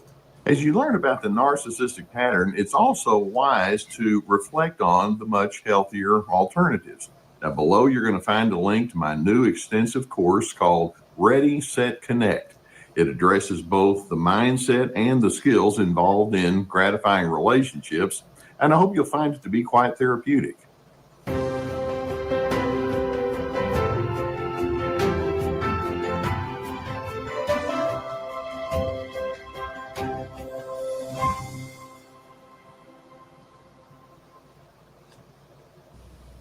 I know it can be quite disillusioning for you when you begin realizing that individuals who have a real strong narcissistic bent are just going to be that way.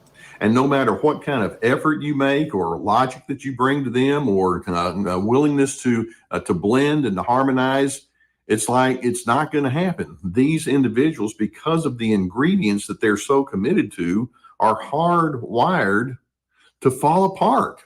I mean, when you look at the foundation that their way of life is built upon, the overbearing and the controlling style and the insensitivities and the selfishness that is a part of the narcissistic bent, you realize that's not a good way to do life. And you can't sustain it over a long period of time. And that's what I mean when I say they're eventually going to implode on you. Now, And I just wanted to stop really quick because Chief of Staff made a good point here. He says not much you can say to a narcissist to throw them off. You can't talk to them, but testing the ego, that's key. That is a mother effing fact. The only thing that you can do when you're dealing with a narcissist to really see them implode, to see them start to self-destruct on themselves, is to poke at their ego, right? That is their weakest point. So thank you for making that point in the chat, because that is literally the only way to deal with them. You cannot give them room. You can't allow them to try to legitimize themselves. You have to poke them at their weakest point, which is their ego. So thanks for that, Chief of Staff. I'm going to continue now. Part of the reason that they are going to implode is their thinking is very backward, because you see, in the middle of all of their dysfunction, they're over there thinking, I'm the winner. I'm the one who truly understands life. You need to think like me. And I'm very appealing. You just don't seem to appreciate what I bring to the equation. If you disagree with me, that means you don't get it. And all of that is just patently false. And, of course, over time, all of those other unhealthy ingredients will rise to the surface. When you're a healthy individual, you constantly are examining yourself, thinking, I know there are elements inside of me that need to be improved upon, and I'm quite willing to look at that. Like on your cell phone or your computer, when you have to hit the button and do an update. Well, healthy people are constantly updating themselves. Whereas narcissists, when they get to the point where they need to start updating, it's like, I already know everything I need to know. And they remain with the same dysfunctional patterns over and over, decade after decade. And when you look back into their past, you realize there's a long wake of broken relationships and disillusioned people. That's what I mean when I say, That is spitting bars right there. He's spitting bars. And the funny thing is, there's always a trail of people, of tears, of a trail of everyone who has the same story. That's what you have to look at. If you can look at anybody's history with a narcissist, and if y'all can tell y'all story, and it's the same thing, the same things happen, the same type of arguments, the same type of attacks, the same type of what is it called again? Slander and all that stuff like that. Yep. They have a paper trail. They definitely do have a paper trail. And So I they guess never that, change. You know, yeah. they do the same things to everyone. That's why for me, and this is the frustrating part. When you see other people who, like, for example, let's talk, I'm not going to mention the person's name, but let's talk about, or let's address a narc in the space who has consistently gone after people, right? You can look back at the last 5 people that they had a beef with, or it's all the same. Every last thing that they did to that person before, they're going to do the next person. They do not change up how they behave. The difference No. is the people who are dealing with them are just not aware. So It's when I the see one Patron. It's a one trick pony, right? one Because trick they only pony, have yep, a one trick pony. It worked for them this whole entire time. They've been able to survive on doing the same thing the whole entire time. So that's why they're gonna always go back to what they know it works. And that's why it's very important when you're dealing with a narc that they have to silence people that has already experienced them. So when the new or support discredit. comes, right, Yep. or discredit, exactly. Silent or discredit, and Cola and Empress said, Yes, there's smear smear campaign. Yep, campaigns. exactly. That's, And they are that's their favorite thing. notorious, Hmm. notorious for smear campaigns. They want they want to tell everybody about you. They will go to places that where nobody know you just to let them know, hey, I'm gonna just tell you about this said person and with da da da da da da da. And you're like, wait a minute, what? Why are you even over there? And that's what they do. So like this is their one trick pony. They're always going to fall back on what works for them. And Right. yeah, yeah, definitely. Well, Right. he's hit like when I said he hit it on bars, he definitely hit it on bars. It was He like did, wow. and it's always somebody with a country ass accent who is because he's serious. Like there's always a wake of broken people. There's always gonna be that, like, people you might have even yourself looked at those people and said, oh, those people were just bitter at some point. Let's say that you aren't an empath. Let's say that you don't have as much discernment. You might even look at those people who struggled with that person who had a beef or an issue, and you might think, oh, that person is stupid, they're trash. And you don't even know that what you believe about somebody has been totally painted for you by a narcissist. And that's what they do, right? Because when you get with a narcissist, even when they tell you stories or they tell you things that they happen or what happened with the relationship that it got severed, you're only hearing one-sided, and you have to really like pay attention, right? And see, well, wait a minute, what did you do, right? Or maybe even ask that question, what did you do, right? And but even when they would tell you what they did, they'll always find a way to make it to be validated as to why they behaved in this such way.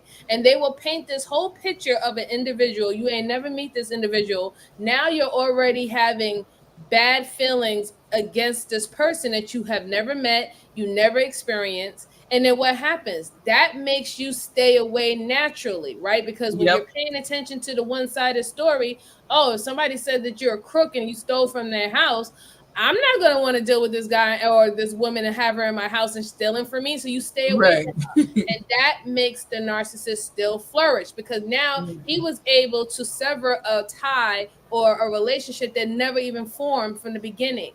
And you don't even know that that type of person or she is going to continue breaking relationships or breaking connections and networks. So you cannot get the full story. They want to make sure that you never get the full story. You know what I'm saying? That you only live by their one side. Yeah. And Cola, to your point here, right? Some actually become better. Now, that's not necessarily them changing their tricks, though. Now, as they move from person to person, and like they've been doing since the inception of them becoming a narcissist or whatever, they take from every last person that they become part of. So I would even say that they're not necessarily becoming better. They're just trying to mimic. Yeah, they're mimicking. Definitely mimicking. It's never an internal better. They're not getting better at manipulation necessarily. Yeah. I would say they're getting better at mimicking traits that would make them more people trusting. Are looking for. Yeah, they're better at pretending to be trustworthy, pretending to have integrity. It's called mirroring. Okay. Yep. So when you put mirroring on it, I totally understand that. Yep. Definitely. Totally. Because that's what they're doing. They're literally taking from others, and it's not really they're not really taking the trait and becoming, like, let's say they deal with someone who has integrity. They're not necessarily becoming a person with integrity, but they know how to mimic that. They know how to pretend that they also have integrity as well. They know how. That's where I'll say that I disagreed a little bit with that point. But when you say mirroring, it's spot on. They're learning to mimic. Mirroring. Yeah, they're learning to, like, when there's a person who's good-hearted, decent, or even have integrity, there's certain things that these people do that makes people know that this person is acting in integrity or acting as in good spirited or things of that sort. So now they just learn how to move just like that to give the illusion that they're doing it. So yeah, you're spot on. Definitely mirroring. Yeah, that's a good way to put it. Because I was a little confused when you said they get better at it. But when you say mirroring, it makes a lot of sense. All right, let's hear. I'm very aware, did case studies, but I still ran into one. That's why it's hard for me to forgive myself. You have to forgive yourself, though, right? Because a narcissist's intentions are, deep down, the root of their intentions are evil. And when you have people who are motivated by evil, right? They want to see people harmed. They want to see people doing poorly and things like that. It's never your fault because you fell for one. You know, it's just you just happen to have a trait that they saw that they desired in themselves that they wanted to mirror. They didn't want to take the trait on. They just wanted to pretend. So yeah, and don't let you or anybody else believe that even the trait that they saw that gave them the key to get into you, don't even look at it as a bad thing. Like it really isn't. You know, you can't fault yourself for that. Like people, you when you dealing with people is a risk regardless. So there's nothing to be feeling ashamed about that. Yeah. Can you see if they have anything on narcissist anchoring? Yeah, let me look after this video, because honestly, I was having trouble narrowing down what videos I wanted to show, because I'm not one of those people that likes to just get on here and show videos and that's my content.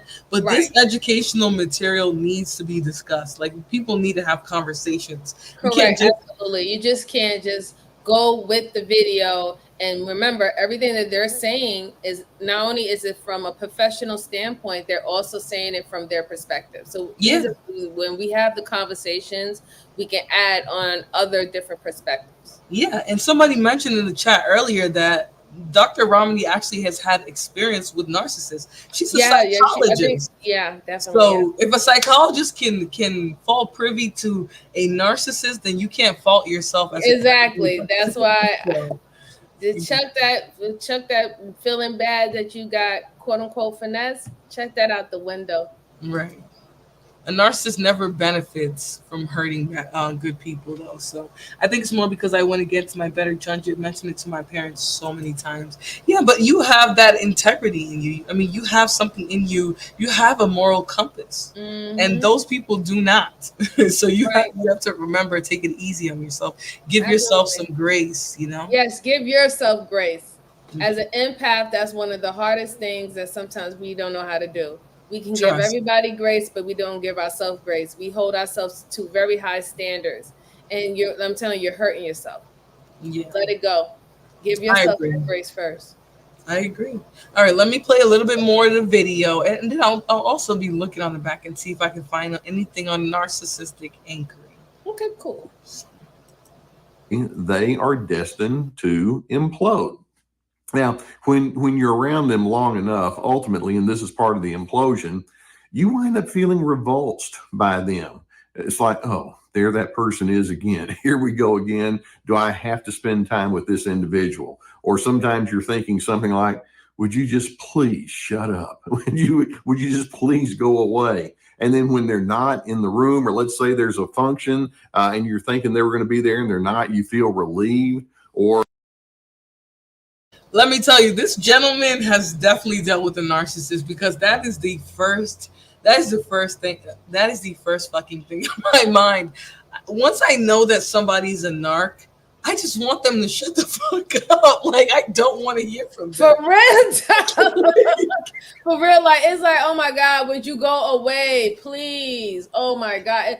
They're worse than a goddamn gnat in the summertime. Like, go away. Like, what are you doing here? Don't talk. I want them to be stomped out like a roach. Like, yeah, I feel it. Yeah, it gets bad. It really does. Like, once you really pinpoint a narcissist, like everything, you just like everything irritates you about them. It's like, oh my God. And you know that I think that sometimes might contribute to people having sympathy for them, which is hard. You know, like I feel like they see you just like getting like you're so pissed off by them, and they're gonna assume that there's something else to it. No, a narcissist is so fucking exhausting. So when you hear them talk, you're just like, oh, like go away, like just go crawl back into the hole you fucking came from. Like, that's how where did you go? Like, where did you come from? Who sent you? Straight back. Who sent you? You start looking like, who the hell sent you? Right. And that's the hardest part for me, because I feel like sometimes I take away from the negativity that a narc should be getting because of how much I'm celebrating them downfall. Like, people will literally they'll see you cheering and they will take that like, oh, you're just a hater. No, that person is a fucking nightmare. They are a nightmare. So when I see what is in your head, you're like, if you only knew, you start singing Aaliyah, if your girl only knew. Like, seriously, like, you just be like, if y'all knew, y'all would not be coming to me saying a goddamn thing right now. Right. Just seeing their face can trigger you, you know, like it's literally, and that's the hardest part about a narc, is that the damage that they do can be so triggering that you do almost in some ways kind of paint yourself as a hater. If they have flying monkeys, then that's another thing that they can try to strap onto their back and say, well, this person sucks, you know, they're just a hater, whatever.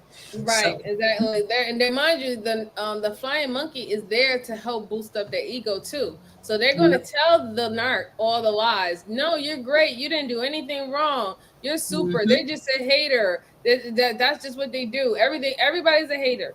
Yep. Exactly. Everybody's a hater. Like, come on now, please stop. Everybody wants you there. Everybody wants you, Johnson. Like, the lies that they tell themselves is insane. Cola says she doesn't date anyone with the same name or astrological sign. Trust me, I get it. MJ is hotter than Flora. Just send hate your way. Thank you, Jack. Thank you very much for the $2. Next time, send $5. These bandits love to try and pit black women against each other, but we don't care. I already said she's looking finer than a glass of hot cocoa. So you can be mad. No, Jack, don't be coming up in here with that mess now. And if you're going to at least send that, you better send at least about like $20. Come on now. You got it. I know you got it. Right. All right, so let's continue. I'm going to hear him out a little bit more, and then we'll try and stop it for some conversation. Or when you have been around them, you just feel emotional fatigue or weariness. You feel like you've been duped by that person. You feel like no matter what you say, you're going to be invalidated. That's what I mean when I say their relationships ultimately will implode. And so it may be that you'll begin to pull back and say, I'm not going to do this anymore. And some of you go no contact. Some of you go as low contact as you can, use the gray rock technique. There are times when they'll try to hoover you back in. When I say hoover, think of the Hoover vacuum cleaner. They try to suck you back in and say, oh no, don't you go away from me. You need to just stay and think as I do. But many times the narcissist at some point will say, okay, fine. And then they go on to their next conquest, and they repeat the cycle all over again. And ultimately, there are really only 3 types of people that we can say that might be able to sustain a relationship, such as that word is, with a narcissist. One is people who are very weak or naive, and they feel like they just don't have anything within themselves to draw upon. And so it's like, well, I've already, locked in with this person. I guess I may as well stay the course. And so there's sometimes people, they just stay there because they don't feel like they have enough strength to move beyond that narcissist. Woo. All right, really quickly. This is, and I don't have a lot of hate for these people, but a narc knows how to surround themselves with people who are just too weak to leave them, too weak to move on and find something better, right? They feel so low that they have to accept whatever scraps a narc is giving them. I don't have a lot of hate for these people, but trust me, a narc knows how to surround themselves with people who don't have anywhere else to go. And that's what's more dangerous about them. It's also bad too. Like, sometimes it's not only the ones who are what people will say is high insecurities, right, about themselves. It's also the, like, going back to what Cola said, it's the shame. It's the shame that sometimes will allow a person to stay. Like, a person can be in a relationship with someone and find out that now, like, you'll eventually find out that person is a full-on narc or has high narcissist traits. And now they're ashamed of leaving that relationship because now they're already in too deep. Now, because you was doing things, you was fighting for this person, you was trying to, work with this person, compromise with this person. And then now you're so ashamed that you like, dang, if I leave, not only am I going to look like a failure, not only am I going to get, I told you so. Now, like, all these things start coming into mind. So some people will, in fact, try to endure. Just sit there and endure it. And it's truly sad, because unfortunately, that is a whole supply for a narc, right? You are literally, they're feeding off of you because they're very well incapable of reading somebody who is low self-esteem like themselves. Miss Jalen says, shit, I pack my bags. Listen, I'll pack my bags too. It's just unfortunate that a narc knows how to find people who will not pack their bags, right? Who won't get up and walk away from them.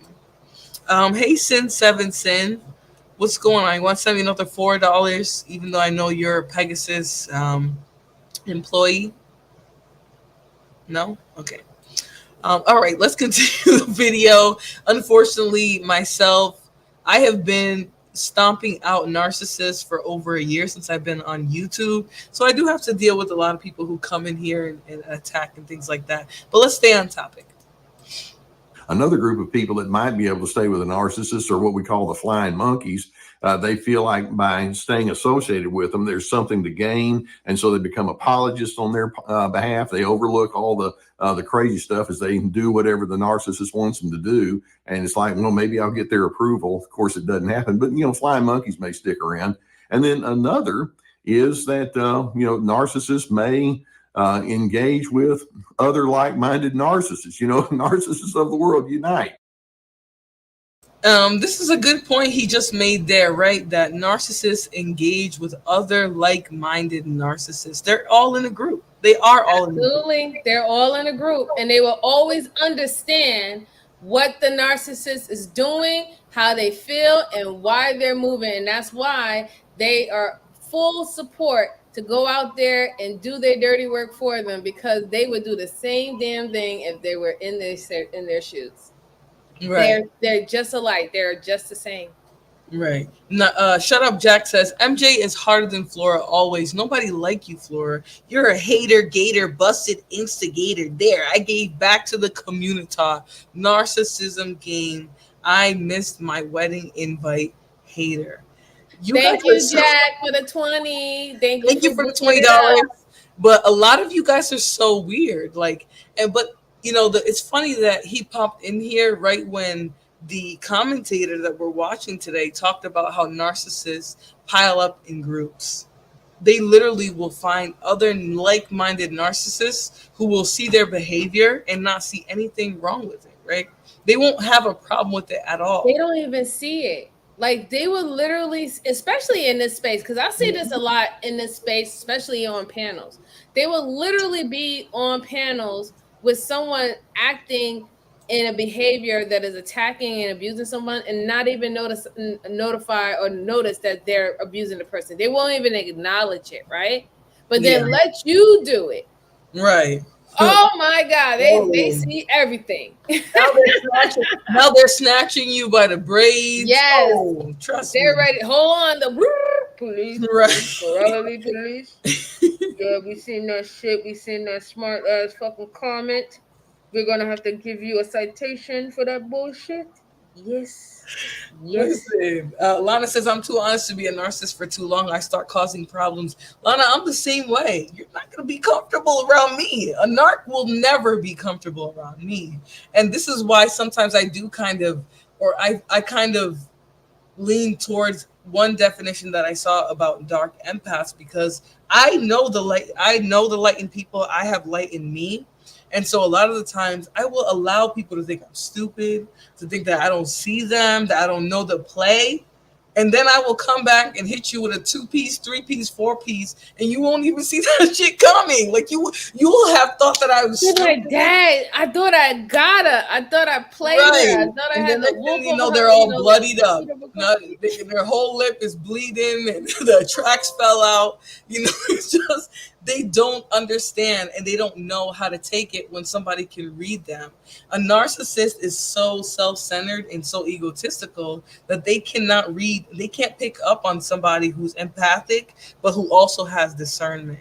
And I Right. think that's what I love about being an empath, that even though I started out being very naive, I started out being a lot of a people pleaser. Yeah. That helped me. I'm growing out of that because Yeah. I was quite naive and quite gullible, and that shit ain't there anymore. Yeah, So, but like I said to great Jay, I think seeing good in people isn't a bad thing. It's only It bad isn't. people that make that a bad thing. It's the bad people that ruin that for people who are good. Right. So I don't want you to lose that. I've already lost enough of my. I've become very cynical in dealing with narcissists. When I got on YouTube, I had already dealt with narcissists in real life. I have already defeated narcissists in real life. So coming here and having to do it, it was a task. I realized a lot of people who are narcissists are very well connected. They have good Mhm. reputations with the people that they deal with. But I've dealt with that shit in real life. I've defeated a narcissist in real life. So for me, it took some time. But I learned a lot about narcissistic people when I started interacting with them online. It's the funny thing because I have had narcissistic people in my life, but it was very easier before, like the ones out offline, to identify them and to remove them from your life. So I don't normally would keep a narcissistic person in my life, offline. Yeah. This was a different type of breed coming online and Oh seeing yeah. how the narcissists flourish and the things that they're able to get away with, and the help and the support that they get. Yep. It's completely a different beast, a completely different beast. So this was something for the books for me. This is something was like literally like a brand new experience for me. Yeah. Yeah. And it's okay, right? Because I think, especially if you have a good circle around you and things like that, I think it might be okay. Like you might not run into as many, but I don't know if it's my energy. I don't know if it's my personal grit and strength. But I've run into people who are narcissistic that I've had to be the person to defeat them. Right? I've seen them destroy so many people's lives. Mhm. I've seen them hurt so many fucking people. Like, Mhm. and I'm getting a Sometimes you little gotta be that emotional. warrior. I'm getting a Sometimes little you emotional. have to be that warrior. but It is what it is. I've seen them hurt so many fucking people that I don't have patience for a narcissist anymore. I don't have it. I don't have patience. I don't have any level of tolerance for somebody who's willing to destroy other people for their own ego. Mhm. And I think that's what benefited me in this space, because I don't play with people. I'm not fucking playing with you. Right. If you're on here and you're hurting people and I can see that, I'm gonna put your ass on Front Street. I will take your ass, your bare ass, and I will put it on Front Street, because that's how I feel about narcissistic people. I just feel like they don't really care about others unless it benefits them. And That's as the an only time. empath, that makes me sick. Like somebody earlier was talking about physical symptoms of being. No, you do. You get sick. You really does get sick. I get sick. I get emotionally sick. I start to Mhm. feel sick in my stomach.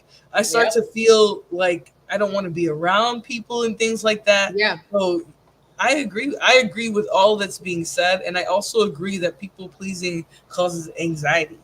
it's until at some point in your life that you're going to realize that you don't need people pleasing, and you will become a much stronger version of yourself.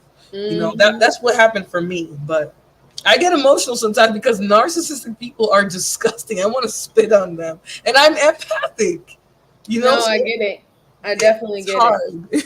Don't feel bad about it. I definitely get it. I'm over here like I feel guilty sometimes. I get it. Like, you know, sometimes you run across that type of narcissist person, you be like, "Ooh, you are so lucky you ain't in front of my car." Right. You be wanting to accidentally just take my foot off the gas. Step on the gas real hard. Like, woo. You know, like I get it. Trust me. I totally understand. Robin says, I let go of the people pleasing shit a long time ago. F these mammies and these bandits. Me Facts, too. Robin. I'm on that because it's exhausting. It's tiring.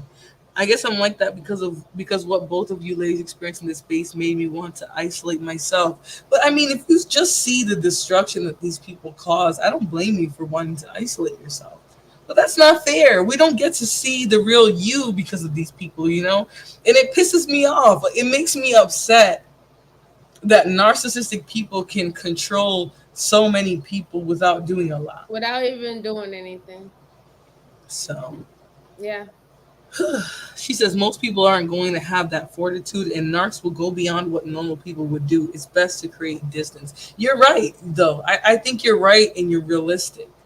But I've always felt the need to go above and beyond with narcs because they piss me off. They make me sick. I want to do on them motherfuckers. Like, I literally hate narcissistic people. I hate them so much. And I think sometimes the hate that you feel for people like this can sort of cloud the judgment of other people. So I become very tired around those types of people. That's why I'm done a lot. I don't have it on I don't have it on me. Oh yeah, they, like I said, they're energy suckers. They will steal your energy. You will get worn out, tired. You feel like you have a headache. Now all of a sudden, things that you had a hobby for and an interest for, you're not even really feeling it anymore. You start to notice that you don't eat the things that were hobbies and you found fun are no longer fun anymore. These are those small signs that you don't even realize that someone is sucking your energy and your life force away from you. You know what I'm saying? Like that you got to pay attention to that because it does happen. It really does. Robin said a lot of the narcissists in the space ruined it for newer people that came up due to doxing and online harassment. Yeah, and you know, I think for those of us who are creative, who we have platforms, who we have knowledge built up in us, this is frustrating, right? A narcissist can keep their place if nobody else joins the team, right? If nobody else comes out and wants to show themselves, then the narcissist wins. Or that's what it feels like inside. I don't know. It does. You know, when I was speaking to my therapist about a lot of stuff that I was going through and the situations that I was going through, one of her biggest solution was, you know, if you just turn YouTube off, right? If you just turn YouTube off, turn the internet off, then you won't hear it, so it wouldn't affect you. And my argument to her was like, well, why do I have to give up something that I came on as a hobby and a joy due to the things that is being done to me that is quite unfair? Because to me, by me doing that, because I want to eliminate all the stress and the tension and anxiety that's coming from all the attacks that I'm getting, in a way, it does make you feel like the narcissist win because you're the one who is making the changes. This person's not making the change. This person's not making a change to their lifestyle. They're not making a change to how they conduct themselves. You are the one who's making the change. So it's like to you, you feel like they're the one that's winning, not you. You know what I'm saying? Like, so like it's quite hard when you feel like you have to give up things because of this type of situation that's going on. And you know that this is bothering you, but now you have to give up something else. Like you're like, wait a minute, what more do I need to give up in this scenario? You know what I'm saying? Like what more, what else? And that can be quite frustrating. Yeah. Let me play this video. I'm just gonna go in the cloud. Not the cloud, sorry. No, I'm here. Okay, perfect. And so for a while they can stick around with each other, although those are like 2 grams butting heads, and that'll eventually implode. See, let's remind ourselves what it is that causes their relationships to just come apart at the seams. First, when you operate like the narcissists do with this never-ending need to be in control, people are going to just simply say, stop it, quit trying to pin me down, or quit trying to hold me inside a fence, or don't micromanage me, or quit trying to find fault with every little bitty thing that I do. Their need to control you ultimately becomes one of the sticks of dynamite, if you will, that guarantees this isn't going to last. Or another thing that causes their relationships to implode is I know you're not supposed to say 100%, but close to 100% of the time, they can't receive input.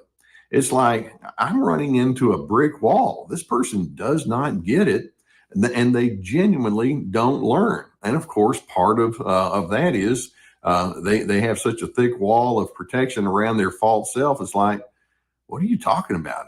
I learn all the time. And that's part of their cover. But they do not learn. Instead, they use dense thinking, dense reasoning. They're very black and white in their way of looking at things. And if you try to point out logic to them or inconsistencies with what they've said or done, or you try to cite an expert who says, well, we need to be this instead of that, somehow their interpretation is the better one. And even if they don't stand up to logic, it's like, no, I'm really logical, and the relationships will fall apart. Inevitably, narcissists, because of the strain that they generate, they will then carry around their own version of anger. Many times it comes in the form of explosions. Other times it's simmering irritation. Sometimes it's very punitive, passive aggressiveness, but some form or another of anger, and they don't ever get beyond that. There are healthy forms of anger, but again, they think, I don't need to learn that stuff. I mean, why would I? You're the one that's creating the problems. And then they continually fall back on blame, and then a little bit more blame, and then some more blame. And then when they finish with that, they accuse, and then they accuse, and then. Were you saying something? I couldn't hear that well. Shame, blame, and explain. Exactly. It's their favorite thing is to SBE. Absolutely. Let's continue. And they continue to accuse. And that's what we mean when we say, you can't really look at these people with any form of optimism, because those types of elements will generate implosion.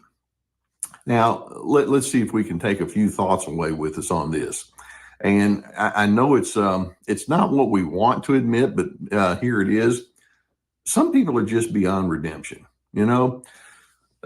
Some individuals, by the way, are a little bit more hardwired to be dense and black and white and overbearing from the very get-go, just with their built-in personality types and all. But then many times they picked up all sorts of bad habits along the way, to the point where any effort that you have to try to bring them to the truth, it just completely falls apart. That is so on point, man. It's so true. Yep, you can't help them. And someone asked in the chat, do you think narcissists can change? Professionals say no. I say no. What do you say? I say no too, because they don't want to change. It's not about having the information. It's not about having the knowledge. They really just don't want to change, and you can't. No. Why? And if you really think about their logic, why would they? There's always a supply that is going to be there to fill them. There's no need to change. They got more for what they were doing than for doing the opposite.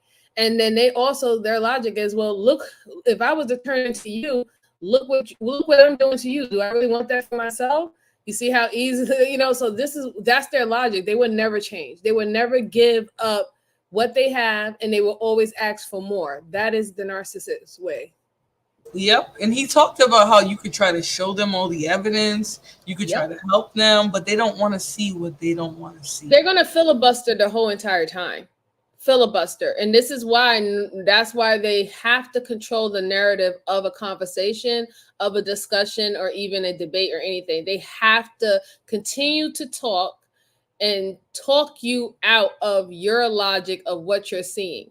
It's to the point when they filibuster you with so many different things that they add on into it, you can't keep them on track, and they want you to stay confused. They want you to stay confused, and then the next step is for you to start looking at your actions as if you did something wrong. Then you forget why you was even talking to them or pointing it out to them from the beginning. It's all a tactic. Exactly. I agree with that. All right, let's keep hearing a little bit more. He looks like he's going to land his plane, but let me play the rest. No appeasement on your part is going to necessarily help with these. You may appeal to their common sense. You may think, well, if I butter them up and I'm trying to be real nice and real helpful and real friendly, maybe that will get through. It doesn't. And then you have to kind of start asking yourself, am I being required to let go of my good common sense to prop up a very unhealthy kind of relationship? Bingo. And so that's why we just say, because these individuals are destined to implode, you're going to need to get away from the dynamite. You don't want to just go down with them, so to speak.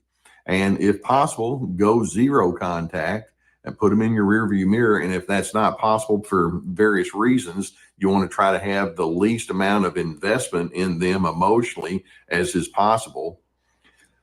I know that it can feel unnatural for you to. I was just saying, Cola is so right. Like, that is a word there, Cola. That's exactly what they do. They do quickly jump into relationships because they have to give the persona that you were the issue. You were the issue. You're so right. They do that all the time. And they'll often do all the things that you ask them to do with that next person. They'll offer the types of personality and traits that you wanted with that person, because they know they have to do that in order to keep up the charade that they're a good person. Exactly. You're right. Yep, he's right in that. All right, let me keep playing the video.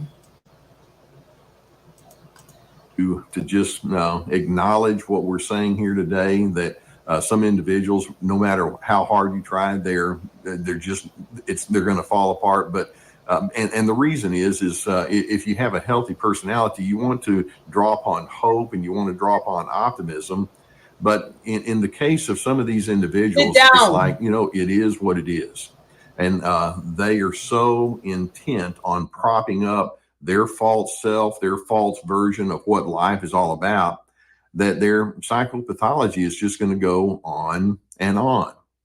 And you know what happens when they go to the next person and they repeat the same patterns, and then the next person and the other relationships eventually fall apart?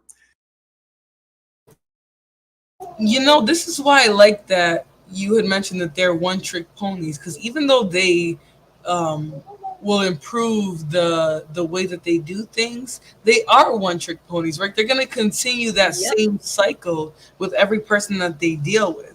So it's even though the same story, whatever their need is and whatever they seek out in an individual, when they pick an individual, it's always going to be the same things. So whether if it's money, whether if it's housing, whether if it's connection, whether if it's network, whether if it's business related, whatever the narcissist needs to feed on people for, it's always going to be the same thing that they're going to request in said new relationships that they form. Yeah, they're gonna do the same type of things. So it's hard, because then you will watch people get into the same cycles that you got in with them, and you start to think, like, are they really doing? They are doing the same thing. They are. The difference is the person that they're dealing with has no idea of this side of them. They've played themselves to be so charming, so charismatic, that the new people dealing with them, it's like they're coming on to to them, it's a new experience they have to have. So right. And then it's bad because if you're dealing with, normally the people that they pick are people who are able to look at both sides on the coin, right? They don't want to just be like, okay, well, how can I put it? They just don't, they want to be sympathetic. They want to give grace, right? And you tend to give grace with people that you form relationships with. And this is everybody per se, but it's very particular when you're dealing with a narcissist or if it's a narcissist themselves. When you're giving them grace, you're giving them grace off of what you see, what they have been through, what they experience, what they tell you. And that is the trick. Because now you're thinking, okay, if they said, oh, if I did something wrong, but I'm not going to do that again. That's not my mindset. I don't like that. I should have never did it before. Okay, you think that this person is saying, I am changing my ways. So now you give them the grace because they're telling you, hey, as long as you give me that grace, I'm going to show you that I'm going to be different. And then you come to find out later on that they're not going to be different. They're going to continue to do that same thing. And it's going to be the same story. I'm a victim when I did it. So that's how they usually get people caught, because you try to give someone grace. You know, no one is perfect. You know, everybody made mistakes, but you're not dealing with a sane individual. You're dealing with someone with a mental illness. Yeah, that's the tough part. It's definitely the tough part. You know, something was said here. You just brought something to my attention. Things move smoothly, and then they will do something to cause chaos, attention, good or bad. Yeah, because that's how they operate. Their low self-esteem needs those chaotic events so they can swoop in like they're a hero, like they're a good person or something. It's part of what they do to keep the good image of theirs up. You know, it's really difficult dealing with these type of people because they always have something up their sleeve. Oh, you gotta highlight that other one that Cola sent. That is the realest thing of all too, because the whole simple fact is one of their biggest trick is making you believe that you are the exception to the rule, making you feel that you are special, making you feel that you are God sent and that you was everything that they ever need. And they always employ that in every relationship that they get into. You are better than the others. You are not like them. You are not like who I experience. And then you feel that you are being the positive person that they need in their life to stay on that positive trajectory. But that is all a fucking facade. It's definitely a facade, and it's actually tiring to see other people go through that same trick, but it's just part of their walk. They have to understand as well, especially if they're willing to be flying monkeys for that person. So, all right, let me continue the video and then I'll probably move on to the next thing and start to wrap it up. We're getting towards 3 hours. No Shout out to problem. everyone who made it here with us today. Thank you, MJ, for being part of the discussion. Absolutely. And everyone, please get the likes up, share, comment, and subscribe. And if you don't even like what we're doing, hit that down button too. You know, help Flora get back in the algorithm. You know what I'm saying? She's been away for a while with these live streams. She was doing more of the family, but we love to have her back. Yes, you know, vlogs keep me busy, but I sort of miss these good conversations that we've been able to have on here about these topics. So, Sin7 said Dr. Romney is the best on YouTube. She absolutely is, and she's so eloquent. I agree. Describes narcissism that it's so easy for somebody to understand. But let's hear the last few minutes of this gentleman's stream tonight, and then we'll continue.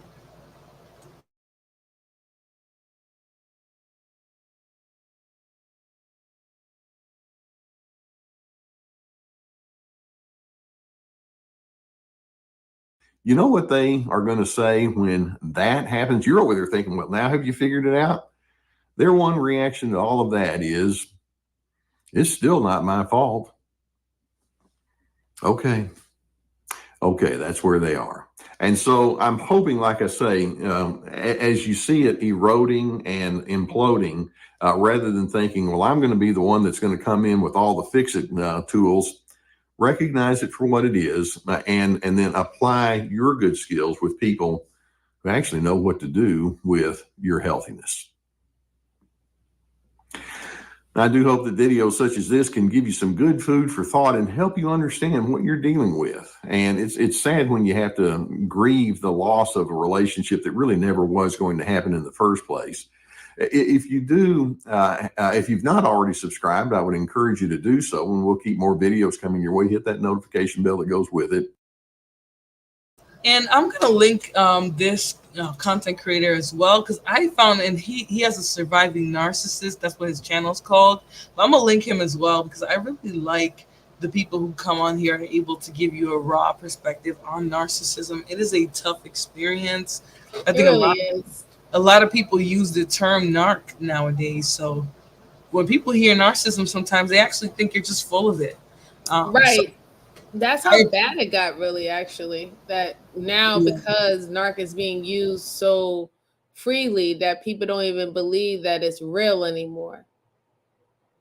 That is actually a form of abuse, and that it can have very long-term effects on a person's life, their family, their situation, like so many things. So yeah, it's really bad that we are starting to become very desensitized, that we're not even going to focus on things like this anymore. Yeah, and I shared the link there because, like I said, I like to share the content creators who actually have something to offer when it comes on the discussion of narcissism, especially when it's not just a baseline conversation where people are just sort of speaking on surface level treatment and behaviors of narcs, but when we really deep dive like we did today. So, yeah, it was good. I like that guy. I'm going to check him out.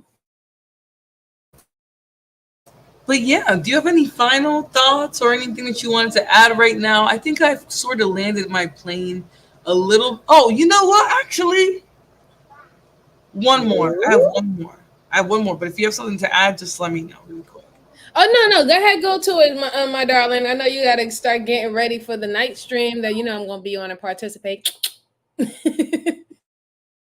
Oh, okay. You're going to be around? Because I thought when you said earlier you were going to be at work that you wouldn't be able to. Oh, no. I'm off. I've been off of work. I took some time off of work, because like I said, this week I had a big thing with the court and stuff like that. So I had to take a whole week off. So I got time.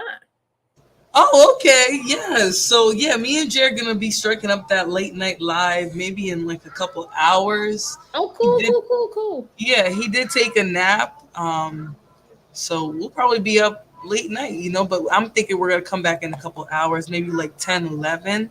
He used to start at like 8 p.m., but that was like back in the day. So, yeah, that's not a problem. Yeah, I'll be up. Because like I said, I'm used to staying up because I work overnight. So like I'm used to being up throughout the night all the way into the morning. So okay. That's why you always see me when y'all doing the food cart. I'm always there and I'm like, very active in the chat because I'll be at work.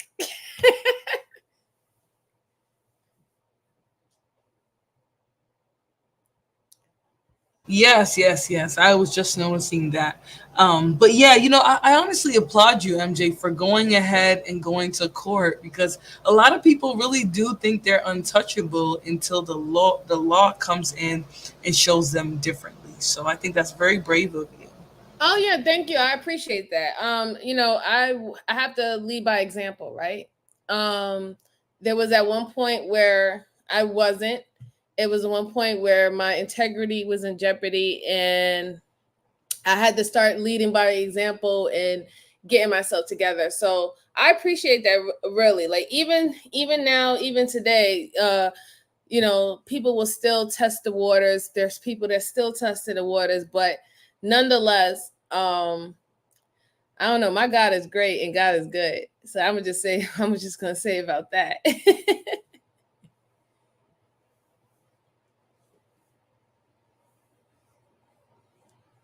All right, sorry, I'm over here trying to do too many things at once. But you know what? I'm gonna go ahead and because we came to a beautiful conclusion. I'm gonna definitely.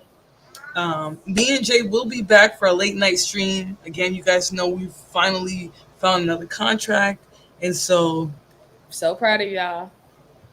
So proud of y'all. Good things, many good things, and good blessings coming.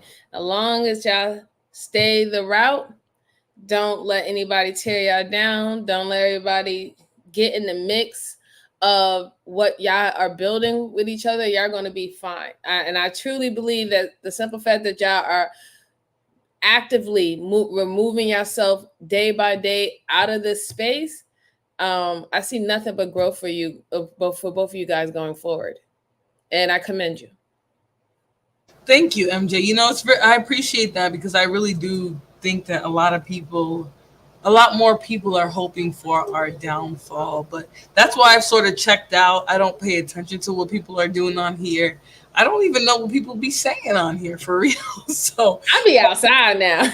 right. We got too much to do. Well, listen, while people are talking about me and making streams and putting up narratives, Shorty be on yachts and be at the lake that's like right down the block from my house. You know, I can go swimming anytime. So yeah.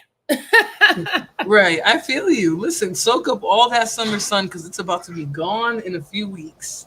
Absolutely. But thank you for having me, Flora. I really appreciate it. And I'm looking forward to the live stream later on. And I will be in the chat supporting. So shout out to the Black House.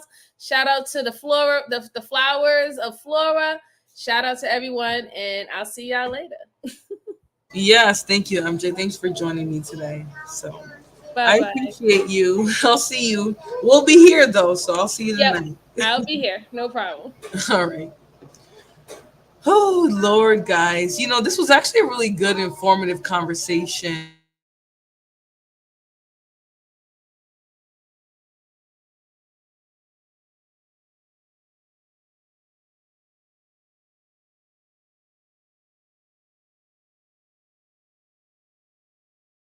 But yeah, Lana Love, this was very important it's very important to my mental health to not be tuned into these people. Let me just cam up. It's important to my mental health, not because these people actually impact me, not because they're scaring me off YouTube, but because when you give people energy, you are literally feeding them. Whether you feel like you're dragging them or not,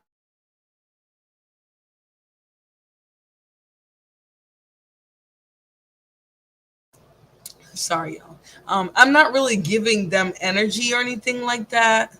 But when you talk to them, when you respond, even if you drag people, you are sort of feeding them. So for me, I've been staying out the way. I haven't been paying attention. And I was finally inspired for a topic tonight because I watched it. I watched a narcissistic collapse. I watched somebody who really couldn't handle being in the hot seat for everything that they've done, everything that they've perpetuated against other people coming to light. You know, it's really difficult when you operate in a space like this because 9 times out of 10, it's about popularity. 9 times out of 10. Now, I dealt with people in this space who told me, oh, you know, you got to be low. You got to be this, that, and the third. Now, whether I'm being low or not, if you're out here moving in a way where people are eating and siphoning energy off of you, it doesn't matter. It doesn't matter. Right? You could be smooth as ever, but if you're allowing people to feast off of your energy by responding, by dragging, by any of that, you are actually harming yourself. And so I've chose for my mental health to not even tune into these people. Like the other day, somebody told me, oh, some stuff ran across, like I've been seeing some stuff people have been saying about you. And in my head, I was like, I actually have no idea what you're talking about for the first time ever. And it felt so fucking good. It felt so good to not be accessible to people and their smear campaigns. Nobody could actually come to me and say, this is what's going on, because I was so disconnected from it, you know, so.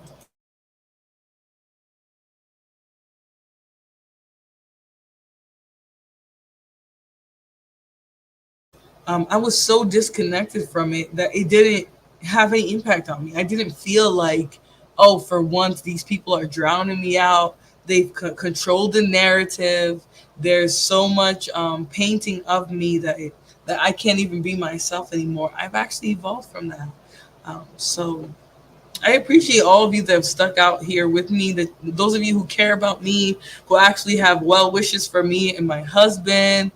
Shout out to the people on YouTube that I originally listened to. Shout out to Nyla Says, Cynthia, all the people that empowered me to actually listen to these conversations and have something valuable to say. Now, I don't know if it's valuable to all the OGs, but I know that what I have to say is valuable to people, everyday people just like myself. So I appreciate all of you guys.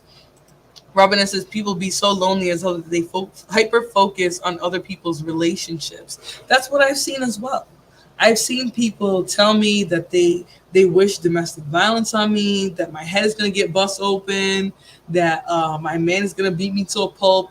I've seen people say the most egregious things and claim that they have some sense of that they actually care about me, that they hope that something bad doesn't happen to me. But I have only seen people say the things that they say when they're hoping that you experience the poor things that they've been through. So I agree with that. I think most people are concerned for your safety and best interest. That's all. Student 7, I don't know that you know anything about my safety or my best interest. I don't think that any of you who do claim to be worried about myself or what I'm going through, that you guys sincerely have a desire to know what it is that I'm seeking out, what it is that I wish to accomplish. I think a lot of people are painted, their ideas of people are painted by what other people say. And whenever you have that, you're going to have a bunch of nonsense and chaos. I'm tired because I've been doing positive things with my kids outside almost every day. I love that, Lana Love. You know, the other day I was like, I'm going to just go out with the girls to go to the park. And that was fun. Like, it was really nice to be out there, be in the moment, like on the swings, in the park, just chilling. Like, it really feels good to be in the moment because so much of the internet, like the internet is a great thing, don't get me wrong, but it's turned into this thing that people have weaponized against each other, and it's really sick. So I appreciate that you go outside, you get your fresh air, you come onto yourself, you clear your mind, and this space doesn't bother you. I heard people over the last few days that this drama has been going on, I've heard them say that this space makes them sad, right? That it actually takes a life force out of them. So that's why for me, it's been important for me to detach from it to a point where I don't even know who's talking about me. I have no idea. I have no idea. I'm supposedly in a struggle marriage, but I work 2 days a week. It's interesting stuff. So like I said, most are in the same group. They aren't too far apart. I pay attention to who people click with, tells a lot about them. That's true. A lot of people in this space serious. They're weak and feeble-minded. How do you let someone punk you virtually is beyond me. Right. How are you an accomplished adult? You're successful. You have a career. You have money. How are you able to be, this is not shaming, but how is it that you're being bullied into hating people, into being a lapdog? It's very strange. Thank you, Tequila. I appreciate it. Lana, cherish these moments with the kids. They grow up so quickly. It's true. They do grow up so quickly. They get on your damn nerves, but they will go from not even saying anything to talking. I was thinking about when me and Jay first started talking, Legacy was not talking. Like, she wasn't really saying nothing. And now that I'm here, I've been here, a few months, she's saying full-on sentences. And I know that for him as a parent and for myself witnessing it, that it's a big jump. Like, a lot of times we're very focused on what's really happening in the moment, but there's so much life around us that's changing, that's evolving. We can't let these moments online define what we feel. Robin M. Girl, I got punked. I don't even go on panels anymore. Tequila, you don't need to go on panels. These people don't be doing nothing on these damn panels anyways. I feel like you were thrown into something that had nothing to do with you. It's unfortunate, and I'm sorry you went through that if I did mention it before. In the matter of weeks, they change. Yep, that's true. But anyways, thank you all for jumping in here and talking with me for a few hours. It was great to talk and chat with MJ. So make sure you guys support her. I'm going to go ahead and get her link and make sure that you guys follow her and, look into some of her content. What I noticed about, where are you going? Why are you putting stickers on then? Hi, hubby. Come here. Come here. There you go. They hate you, so. He's been sleeping this whole time. They asked if we're going to be live for the... You already set up the stream. Okay. Make sure you guys hit the link. I'm going to share that here. And we will see you in the next one. Okay. My daughter and I played in the background today, and we made. Yep, exactly, MJ. All right, y'all. See you guys on the next one, the late night show. What time did you set it for? 11. 11 Central Time? Yep. All right, so 11 Central Time, Eastern Standard Time will be midnight. Pacific Time will be 9 o'clock. So we will see you guys on the next one. All right? Thank you. Bye-bye, guys. Absolutely not.